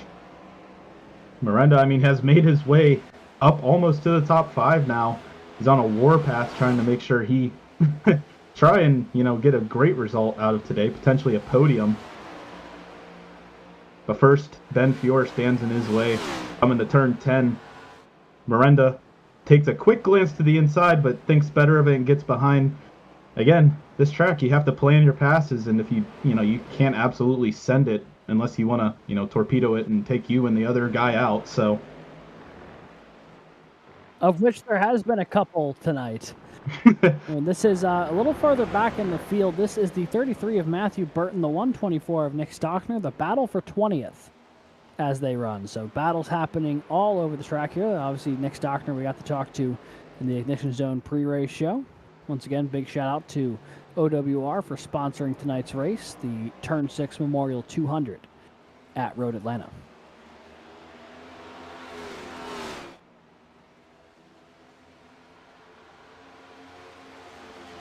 And these two currently, also you saw Muhammad Alif closing in the background, kind of like a Jaws scene. He's now going through. You can see, I mean, he's in turn 10 right now. Lucas Moody, Jared Kaler behind, they both still have not reached turn 10, so Muhammad Alif has a little bit of a gap here, to say the least. Brad, it's worth noting as Alif will go by Nick Stockner there on the front straightaway. The all-time record in the CIL for largest margin of victory was a road course win by Muhammad Alif last year at Montreal. It was the first time we had ever raced there. And he won by 19 seconds. And right now, 11 and a half seconds clear of Lucas Moody is the 12. Looking like any time we go to a track that isn't typically run in these NASCAR Next Gens, the raw road talent of Muhammad Alif, I think, really shines through, and we're seeing that on display again here today. As Miranda getting a little loose there in one. We've seen him go a little wide there a couple times. And then Onofre going to capitalize. He's back up to P6. It's been a gritty drive for both the 199 and the 89.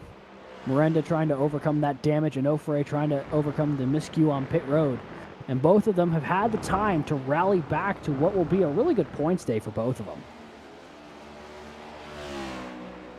And I mean, really, these three cars battling for that 5th position right now. Ben Fior could use these points, so along with Edwin Onofre. Mario Miranda already locked into the playoffs, but still is trying to get every point he can going into these playoffs.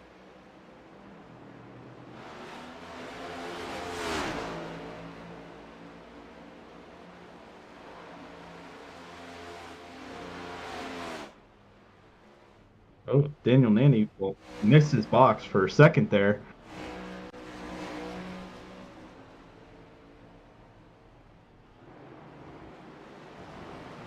We'll jump back on board here. The battle for 6th as we have 9 laps to go right now. The University of North Texas and Oklahoma dueling it out right now. Onofre and Miranda. Miranda already locked into the postseason. Edwin comes into this race 7th in the points. And with a 6th place run as he goes right now, he's having a really good run of things. And you can see the top 10 on the right side of your screen there. And this includes stage points. And what the big things to really note there, how about Lucas Moody now in the top 10 thanks to his results from the stage? Or Muhammad Alif getting even closer to that lead group. And with the stage points, Miranda jumped Drew Williams.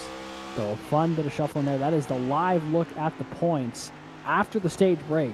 Is Miranda maybe going to take a look to the inside here? Onofre getting a little held up with the 25. And will the 89 be able to capitalize on it? Ben Fior is helping Mario Miranda with a little bit of draft down the backstretch now, and Miranda already had the momentum. Looks like he's going to be able to make that move going into turn 9 here, coming to turn 10. You got a little Congo line here, and Miranda's out into the inside of Ben Fior, trying to make it a 2-for-1 special as he took a little bit of contact, and 89's able to make it through. Those two now in the top 5, and I mean, it wasn't the cleanest, but it was still intense. Ben Fior's best finish this season came last week at Nashville with the 14th place finish.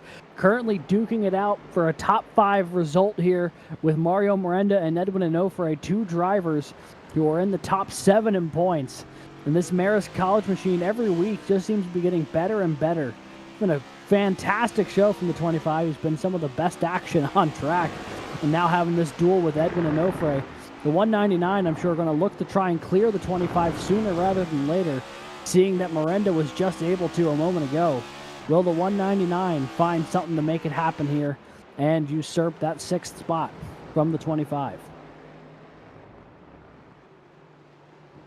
I mean, this looks identical to last lap. I mean, it's just, you know, Miranda's in front of the 2 cars now.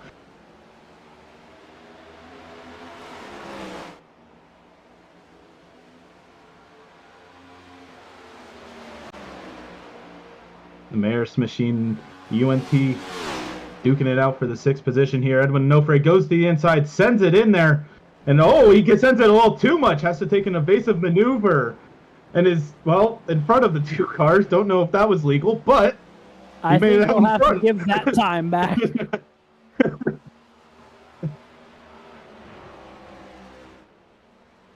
Man, oh man, how is he still in front? I don't know. I thought there would be a slowdown penalty with that. Unless he somehow served the slowdown penalty and has maintained the track position, that would be nuts. I mean, still not giving it up, but Miranda's gonna not let him by. Oh! Edwin Onofre trying to serve the slowdown. Why? Oh! And Miranda's punted him! Out of the way goes the 199. Oh my goodness. Man, oh man. Unreal stuff there between the 199 and the 89. You know, they say that Texas and Oklahoma are the main rivalry there, the Red River rivalry. We might be getting a new one here with North Texas and Oklahoma. What on earth? What a series of events.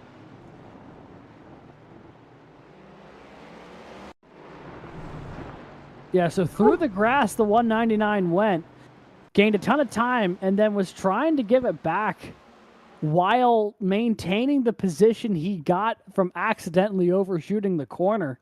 You can see how hot those brake rotors were. He was trying to get the car slowed down. but he comes back out in front of the 89 and the 25, and then I think is just trying to serve that slowdown penalty while sitting in front of him. And Miranda, obviously not going to be slowed down by that. There's not a place really to pass in the S's, and just heavy contact, got a big piece of him. And here they go, and there's just nowhere to go for either of them. And big hop at the curb, the 199 goes around. Got a lot of air.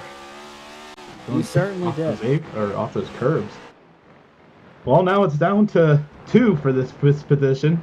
Ben Fior, Mario Miranda. Hopefully, we'll see if they get their elbows out for this 5th place.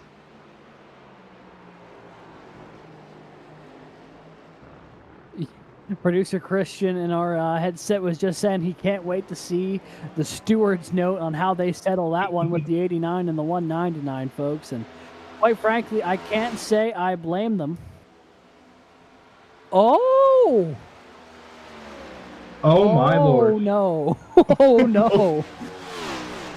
The 89 has been deemed with the penalty for avoidable contact and has been black flagged, and he will have to serve the penalty before the end of the race. I don't know, man.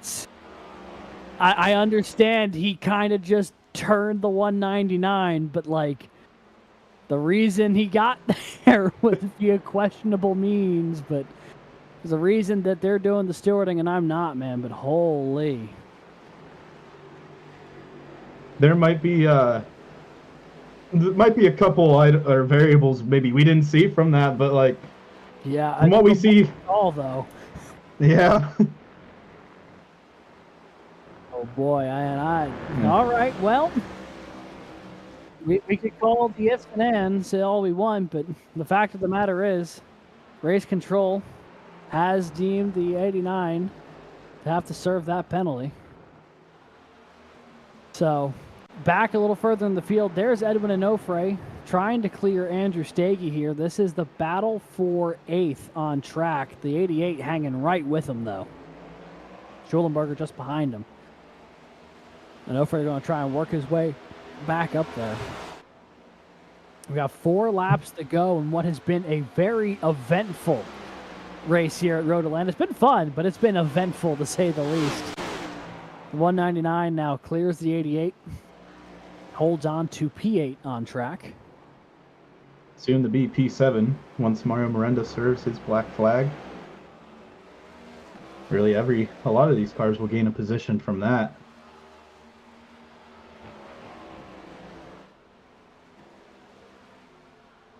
And with that, whenever the 89 does end up coming down pit road, it will cycle the 25 to the top 5, I believe.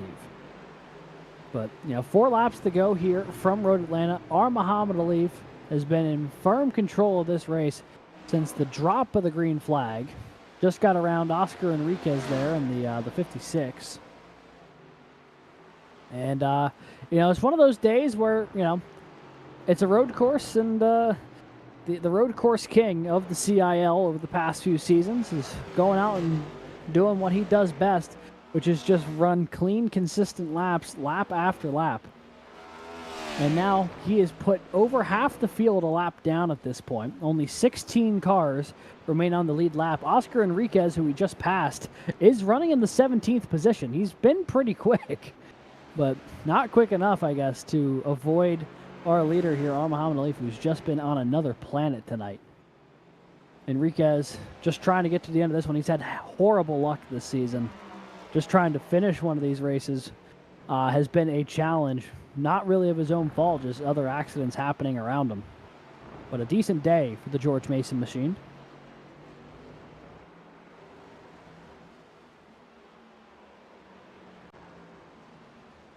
You can see there's a lot of battles going on through the field, really from 5th all the way back until really the 12th position.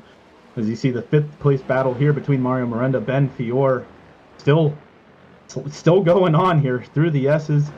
Mario Miranda, still has to come in for that black flag, but Ben Fior still sticking with them and trying to get that 5th position back organically.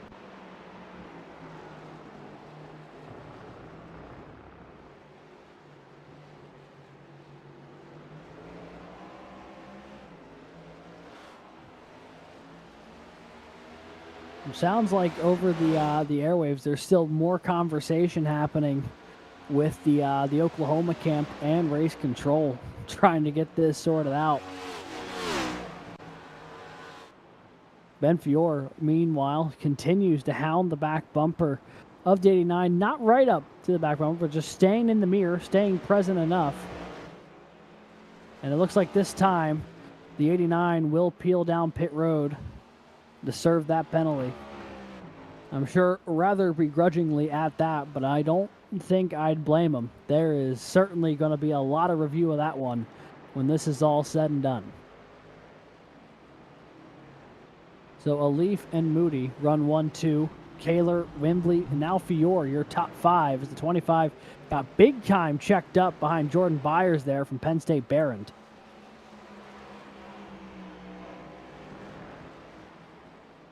Looking though, the battle for sixth is really heating up just behind this. Drew Williams is fighting for his life right now with a whole host of cars behind him, most notably the 199 of Edwin Onofre, who I think is driving with an extra little bit of fire now after that whole sequence of events we saw a few laps ago. Trying to find his way around Drew Williams, Andrew Stege, and Brandon Schulenberger not too far behind. Coming to the final lap here.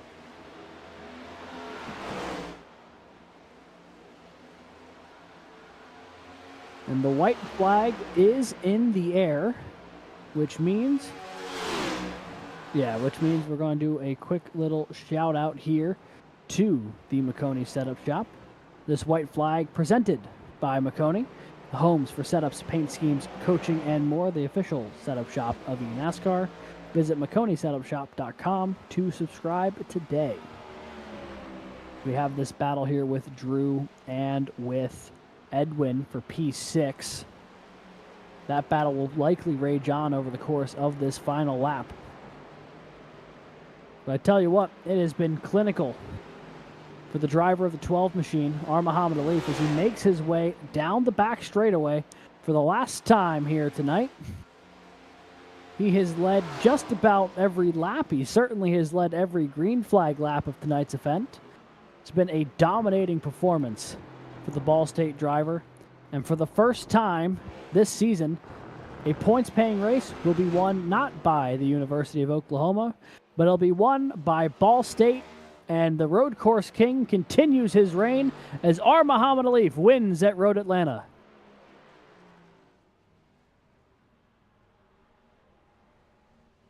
He is just going to park it there on the front straightaway as everyone goes on by. It's going to be a Ball State 1-2 as Lucas Moody brings it home in second. Jared Kaler rounding out your podium finishers here tonight. Charles Wembley ends up fourth as we have an intense battle here for the sixth position. This battle between Edwin and Edwin. Oh! Whoa, gets loose. Oh, he overcorrects. Big sideways. The 199 loose going through turn 12. Holterman sideways across the line. What in the world was that? More cars sideways. Hadesti sideways across the line. Everyone's trying to make sure they get the most. I think we missed the memo. Whoa, more. Everyone giving it everything they've got off of turn 12, and by everything, some drivers giving it all the way out sideways into the wall. Barney Mike got hit by some rubber. Oh. Well, what a result there. What a race. What a night. Road Atlanta put on one heck of a show tonight, Brad. Yeah, a lot of action throughout the field. I mean, we saw a lot of drama, a lot of action, a lot of side-by-side racing, and especially a lot of just intense racing. I mean, but Muhammad Alif was consistently the best car on track and continues his reign on these road courses and bringing an end to the Oklahoma win streak. Unreal stuff. So Muhammad Alif will punch his ticket to the playoffs officially. Ball State will be officially locked in. The Garage Shop College Cup Series playoffs as well. of which there are only 2 more races now to decide the remaining 7 contenders, with Chicagoland and New Atlanta coming up over the next 2 weeks. But we'll watch the Ball State drivers burn it down here on the front stretch. There's something about that 12 car when it comes to new road courses on the schedule that just gets it done.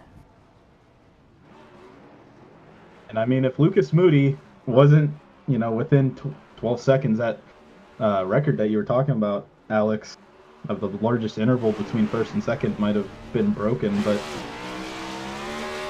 Lucas Moody also having a great day alongside his teammate Muhammad Ali, burning it down.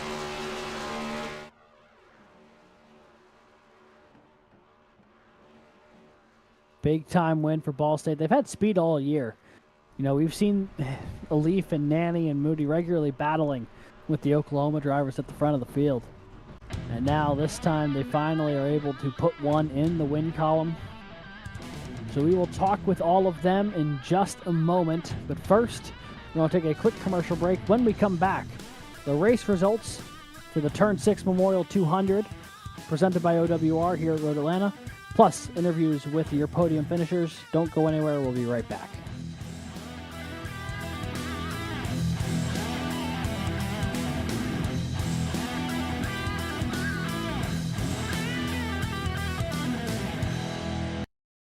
Racing isn't easy, but experiencing it is. iRacing puts you in the driver's seat with the industry's leading sim racing game. Drive on laser scan replicas of the greatest racing circuits from around the world. Go head to head against other drivers chosen by skill-based matchmaking to ensure competitive racing at every level. Compete across all your favorite series in officially licensed cars engineered to deliver the most accurate driving experience possible.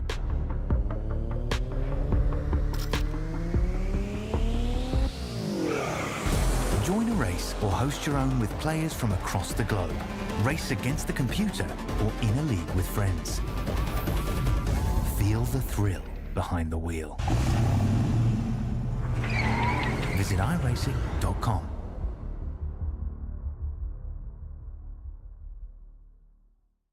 When you want to be the best, you can't settle for the rest. For anything on iRacing, there's just one name you need: Makoni. With the launch of Makoni Entertainment and Makoni Competizone alongside Makoni Setup Shop, we now provide the best of the best in setups, paint schemes, coaching, broadcasting, and event organization. With cars across all 4 license classes, we have what you need to hit the track with confidence. Grab a subscription and save money while going fast at MakoniSetupShop.com/subscriptions. And remember, at Makoni Setup Shop, there are setups, but your victories.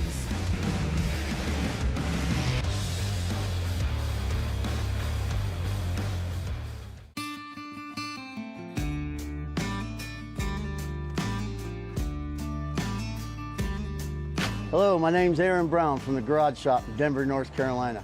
We're here at the famous Bonneville Speedway in Wendover, Utah. One of the most harshest environments on the planet to race in, and that's why we need the best tools Snap-on has to offer. What we use here to pump up the oil in our race engines to prime them is this Snap-on screw gun. With its variable speed and high torque, this allows us to spin our oil pumps up to 1,500 RPMs, creating 70 pounds oil pressure, which helps us get everything settled in, nice and happy, and turn the hot oil through the engine. Compact, lightweight, and able to fit in really tight spaces. Its 9-position clutch allows us to torque things, nuts, bolts, from 8-inch to 50-inch pounds. Small size and high performance helps us get into many places on a race car where normal tools can't. Under the dash and the engine compartment, we also use this to drill a lot of holes in very tight spots.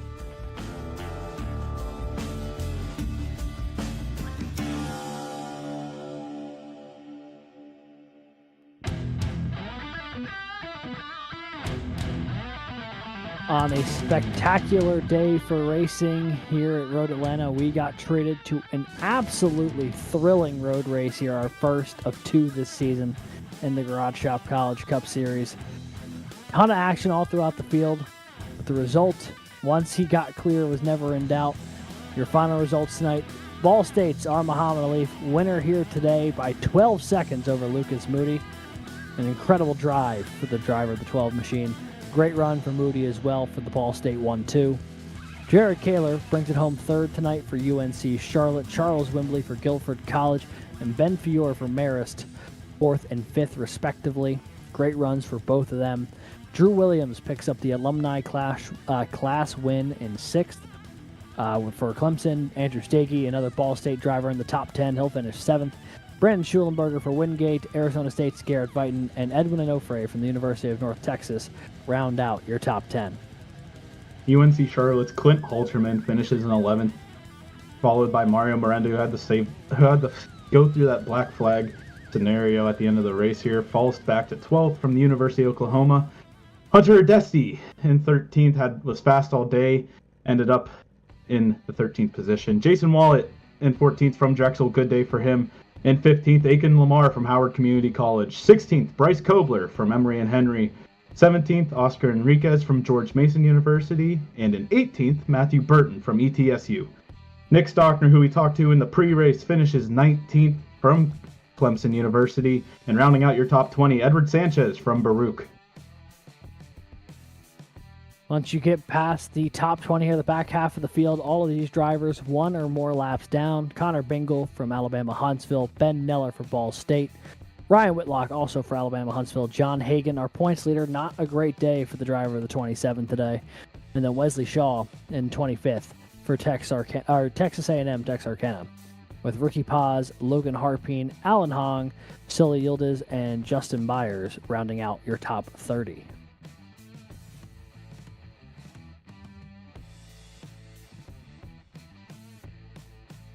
In 31st, Jordan Byers from Penn State Barron. And in 30th, Daniel Nanny from Ball State.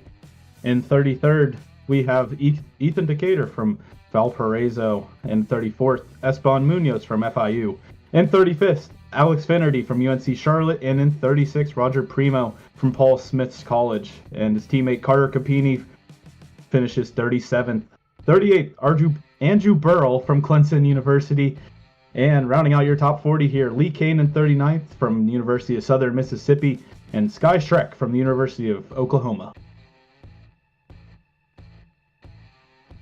And that is our field who ran here tonight at Road Atlanta. A fun one, to be sure.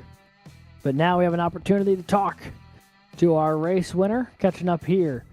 The driver of the 12, R. Muhammad Alif. Alif, you got a copy? Can't hear you.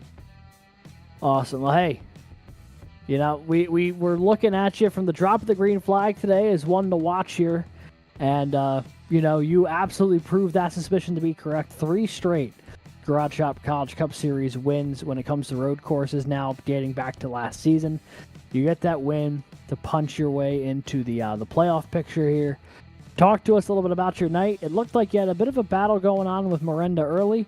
And then after the stage break, it looked like you were just able to drive away from everybody.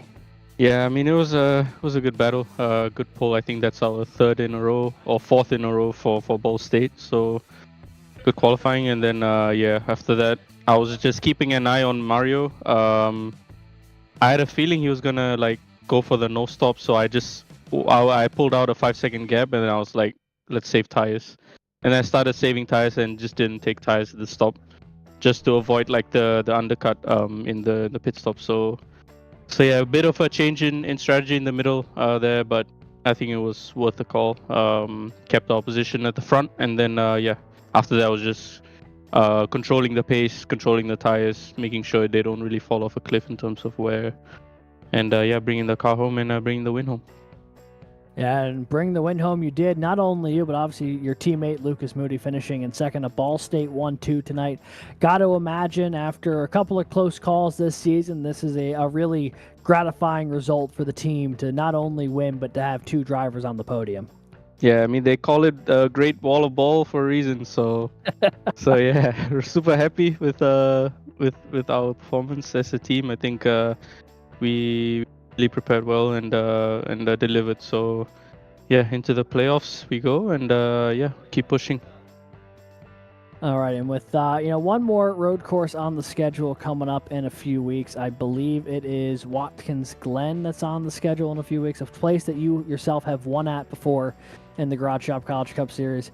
Do you look at that as another track that you circle on the calendar as one that it seems pretty obtainable, or do you go into each race thinking that like that race could be the race you add another one to the win column? I feel like I could win every race or any race, not just the road courses. I mean, I got close a few times, got pole in the ovals, just couldn't convert it to the win. So it's not about being a road or being an oval. It's just like, yeah, I was just taking my opportunity. I'm great at road, and you got to take opportunities like that. And like the other guys, like John and Mario, they're great in the oval, so they'll take opportunities over there. So. Yeah, Watkins Glen's going to be a very interesting one just because it's very popular, I think, among even the oval drivers. So, but I think, yeah, we'll be pushing hard for a win there as well. Awesome. Well, we are excited to see obviously what comes there, but obviously with Chicagoland and Atlanta coming up over the next 2 weeks, excited to see if you or any of the other Ball State drivers can lock your ticket in via win before the points.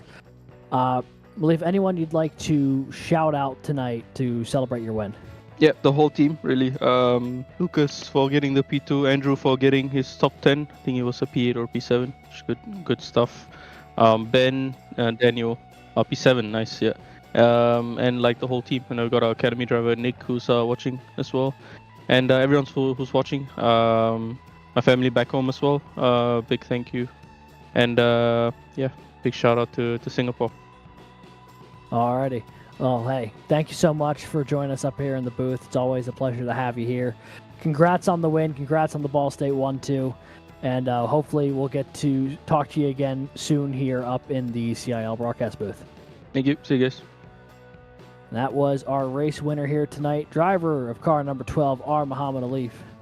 The dominating victory here at Road Atlanta. However, not to be outdone. Brad, you've caught up with second place finisher Lucas Moody down there on pit road. And I'm here with Lucas Moody. First things first, Lucas, great drive today. You were super consistent, super determined here for that Ball State 1-2. First things first, you had a lot of great battles from the stage break on. What kept you consistently focused on the race? Yeah, I just think that when there's a car in front that I know that either I know I'm quicker than or I know I want to catch and beat, it really like locks my focus in, locks my mental in. So the only thing I'm thinking about is passing that car. So when I qualified out of position in 8th, the only thing I thought for that first 15 laps was get these guys. Like, come on, you can pass them. So and then of course had the help of my teammate Ricky, who let me by with ease.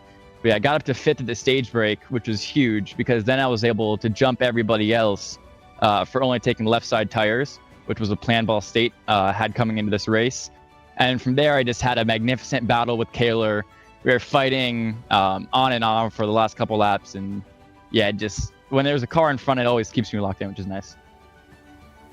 And you made a note that, you and the Ball State team came in with that strategy call. And did everything go to plan for you and your team? I mean, it was a 1-2 finish, so it's hard to say it wasn't. But did anything really go off course, would you say, tonight? The only thing that was off course was my qualifying performance. Just hasn't been good recently, and the streak continued today. But I'm glad I was able to, lock in, put that behind me, refocus up, and make sure I get a good race result. And also, Andrew Stagey finishing P7, so great result from him as well. This is huge championship implications here. Yeah, the Ball State Big Three here having a great points day, and really, finishing second today, making that playoff push. Looking forward to Chicago and Atlanta. Well, I guess we're coming back to Atlanta. So, what's your mindset going into those final 2 races of the regular season? Yeah, just keep up the practice, stay consistent during the race, making sure I keep up the top 10 finishes. I think I've only had 2 top 10 finishes this year. That could be wrong, but they're both second places, which has been really nice. But I just need to stay consistent, and make sure that I just drive good races here. Again, great finish. Anyone you'd like to shout out tonight? Of course. I have to shout out Alif, who won this race. Got the Ball State one, too. Andrew, who I mentioned, came in 7th. Great result from him. Also, everyone else in the Oval team. Daniel, Ben, Kelton, who is not able to make it tonight. Of course, our road team as well. So, Kale and all of our Academy drivers. Also got to shout out Vortex and all my teammates over there. And Overton Setup Shop. Got to shout out my parents, my little brother Andrew. And I'm going to shout out Jared for the great battle we had on track as well. Oh, great podium tonight, Lucas, and we hope to see more from you here. Chicago's coming up, and back at Atlanta. Yes, thank you so much. I'll send it back up to Alex in the booth, who's joining our third place finisher, Jared Kaler. Yeah, standing by here with third place finisher Jared Kaler. First podium of the year there, Jared, comes at the road course here in Road Atlanta. Talk to us a little bit about your night, and particularly that scrap you were having at the end of the race there with the 13. It looked like you guys were really going for it there for second. Yeah, I mean, I had a blast out here. I really like road courses, and it's nice to finally break the fourth place curse. I'm just gonna say that. I mean, the fourth places in a row or whatever it was. I mean, it's nice to finally be able to one up that and get on the podium and kind of break through that. And hopefully this opens the floodgates for maybe more podiums throughout the year. But yeah, Lucas drove really clean with me, and it was a great battle. And I think it just kind of came down to whoever got through the lap cars better. And I got held up by the lap cars in some inconvenient spots, and he was able to get by him a lot quicker. And I think that just opened up the gap for him and allowed him to get away from me. I undershot the pit stop actually, and I put on 4 tires and kind of buried myself in the pack at that stage. And I was just kind of trying to claw my way back up through the field. And then there were some incidences in front of me, and I just kind of, found myself sitting in 5th place. And from there, I knew I had the tire advantage, and then it just kind of went away battling the lap traffic.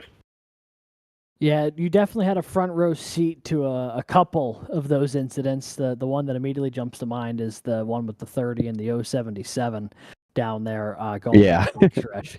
We actually jumped on board during the replay to be like, I wonder what he saw after that, since it happened directly in front of him. Yeah, it was right in my lap. Yeah, luckily for you, able to avoid it. What was it like trying to circumnavigate the lap traffic tonight? Because especially on those longer green flag runs, the field can get so spread out.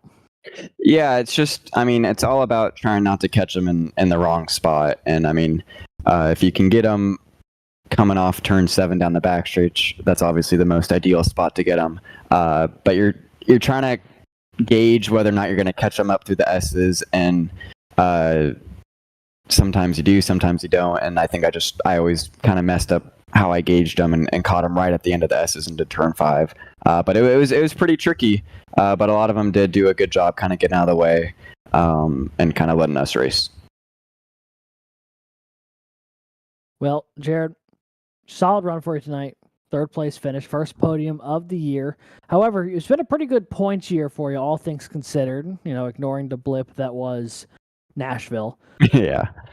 We got 2 races left, Chicagoland and Atlanta, before the playoffs. You're points-wise in really good shape, but do either of those jump off the schedule at you as a place where you feel like you could go up there and get your first win of the season? Between the two, definitely Chicago. I'm hoping it's going to be a multi-groove track, and if it is, I think a multi-groove race really suits my style.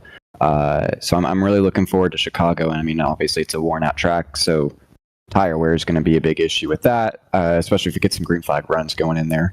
So I'm pretty good on the tire management side on those long runs, so I think that could play into my favor.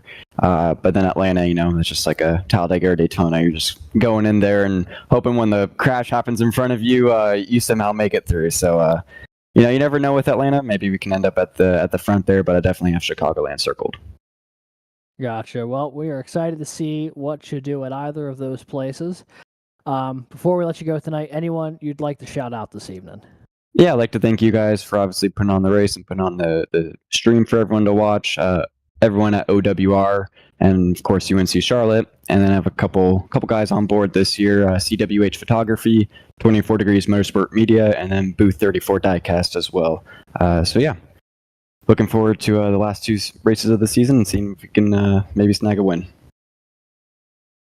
Alrighty, well, Jared, congrats on the podium tonight. Potentially a sign of things to come in the future. But either way, it was fun watching you battle out there tonight, and excited to potentially talk to you again real soon. Thank you, guys. And that was Jared Kaler, our third place finisher tonight. One more interview before we wrap tonight's coverage of the Turn 6 Memorial 200. Brad is standing by with our alumni class winner, Drew Williams. Brought home 6th, but was the top finishing alumni tonight. Drew Williams, part of the OWR team tonight. Drew, I mean, coming in that final lap there, you were battling with Edwin and Onofre, and it seemed like you were always part of just like a 6-car battle the entire race. Can you take us through your thoughts and what kept you really like on it and focused throughout those battles? Man, I mean, a big focus of mine was Edwin. Once Clint got crashed out, I knew I had a really good shot at the alumni win, and I love winning alumni. I try to do it every week. So I knew I was racing Edwin for the alumni win, and I was able to get by him at some point with like 5 to go, and he was just hounding me down for the rest of the race. I've had a really, really awesome battle with him. I can't thank him enough for racing me clean and racing me hard. But yeah, I was just trying to hold up Edwin and keep the spot as long as I could. Definitely didn't think I'd be running up there today.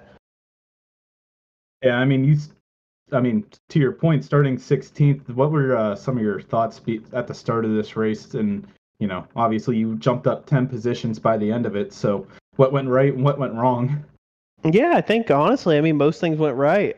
We had kind of a poor qualifying. I feel like I could have gotten a few more tenths out of the car, but that's been qualifying all year for me. Got a really good couple of restarts, got a few spots there, had some big wrecks in front of me that picked up a few more people, and yeah, we were just able to kind of survive for the day when a lot of people had big problems. And then coming into the last 2 races of the regular season, Chicagoland, New Atlanta, do you really prefer one or the other? Are you looking forward to the playoffs to one of those tracks? I'm really looking forward to New Atlanta. I feel like it's a super speedway that I've always had success at, and I've always felt really good there. And I believe after tonight's performance, I'm probably locked in on points to the playoffs, which is great because that means I can go for gold the next 2 weeks. I've got nothing to hold me back. No points racing for me. It's going to be boom or bust for the next 2 weeks and try and steal a win from the Oklahoma guys. I bet that's super relieving to really use that last 2 races to kind of take a sigh of relief and try and, take out Oklahoma and, now Ball State this season. So do you have anyone you'd like to shout out?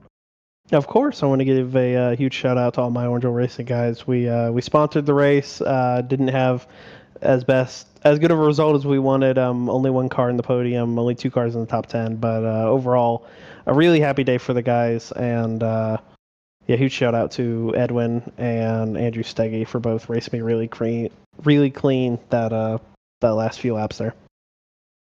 And we'll see you try and get that gold next week here at Chicagoland. Drew, have a good night. Yep, thank you. You too. And that was Drew Williams, your alumni winner. Alex, what are your thoughts after this super action-packed day, night of road course racing here in Atlanta? I really wasn't sure what to expect at a track like Road Atlanta. Obviously, this is not a track and car combination that really exists outside of iRacing. This is the only place you're really going to get it. And I think, honestly, it was a ton of fun. Obviously, there was a little bit of challenges in the early going, opening a couple laps, but once people started settling in and figuring out, we got some great battles all throughout the field. Ton of action, especially in the top 10. A ton of those positions trading hands at a moment's notice. Opportunities really to use like the draft down the backstretch to set up a move in 10. Great action through the S's, and then obviously people trying to make that move into the double right-hander. There was just a ton of fun stuff to watch. I was genuinely pleasantly surprised with how tonight went. Because I wasn't really sure what to expect, but it was a pretty good show. I can't really. You covered all the bases. It was, I was expecting these cars to pretty much move like quicksand through these turns because, like you said, we don't really see anything close to this run on this course. And as much as it is fun to see some of these open wheel, cars and other cars run at this track, I think the next gen actually looked pretty good. in this, at least this race. Yeah, we were hearing from producer Christian during the show that he was saying that the LMP3s typically run a lap here in about a minute 14 or so, and I mean their average lap time was in like the 123, 124. So obviously it was not the same pace, but it wasn't a completely they weren't running 2-minute laps out there. They were moving pretty good. But with that, it's also worth noting the regular season's moving pretty good. We're almost done. Only 2 races left in the regular season here in the Garage Shop College Cup Series. Next week is the penultimate race of the regular season, folks. Monday, October 14th at 9 p.m. Coverage starting at 8:30 with the Ignition Zone pre-race show. It is Chicagoland, the last non-restrictor plate mile and a half of the regular season. Should be a really interesting one. Obviously, the next gen hasn't run on Chicagoland either, so this will be a really interesting test, I believe. To see how these guys do. That'll be Monday, October 14th is the next one, so next Monday.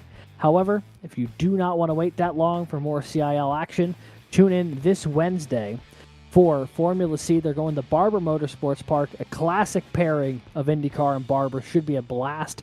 That is October 9th at 8:45 p.m. That is this Wednesday. And next week, on Thursday, it is the return of the Collegiate Sports Car Challenge. Going to, guess where? Road Atlanta. We'll be back here in just a couple weeks' time for CSC, their second race of the year. That'll also kick off at 8:45 p.m. That is Thursday, October 17th. You won't want to miss that either. But with that being said, I want to thank you all so much for tuning in. If you haven't already, be sure to hit the old like and subscribe button here on CIL so you can get more of this CIL action delivered straight to your doorstep. For producer Christian Hill, co-commentator Brad Daniels, and all the folks here at the CIL, I want to thank you all so much for watching. I've been Alex Gagnon, and until next time, stay fast.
Racing isn't easy, but experiencing it is.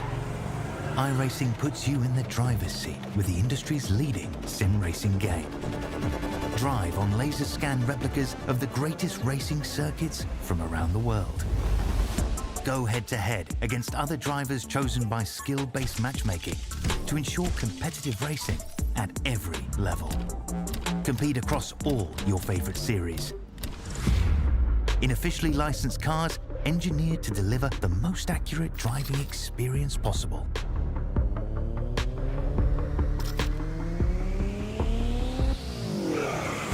Join a race or host your own with players from across the globe. Race against the computer or in a league with friends. Feel the thrill behind the wheel. Visit iRacing.com.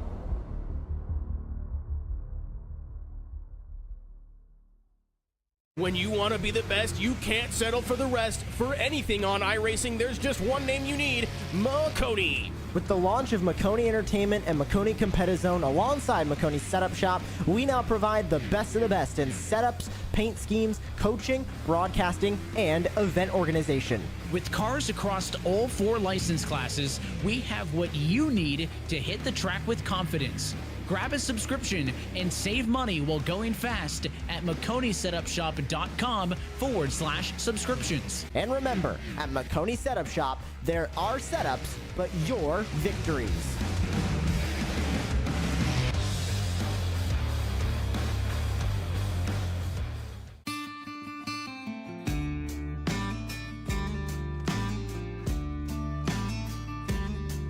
Hello, my name's Aaron Brown from the Garage Shop in Denver, North Carolina. We're here at the famous Bonneville Speedway in Wendover, Utah. One of the most harshest environments on the planet to race in, and that's why we need the best tools Snap-on has to offer. What we use here to pump up the oil in our race engines to prime them is this Snap-on screw gun.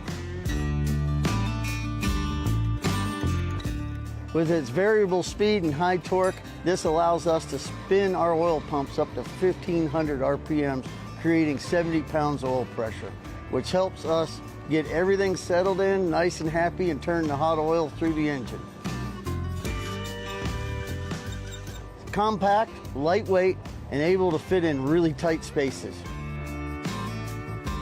Its 9-position clutch allows us to torque things, nuts, bolts, from 8-inch to 50-inch pounds. Small size and high performance helps us get into many places on a race car where normal tools can't. Under the dash and the engine compartment, we also use this to drill a lot of holes in very tight spots.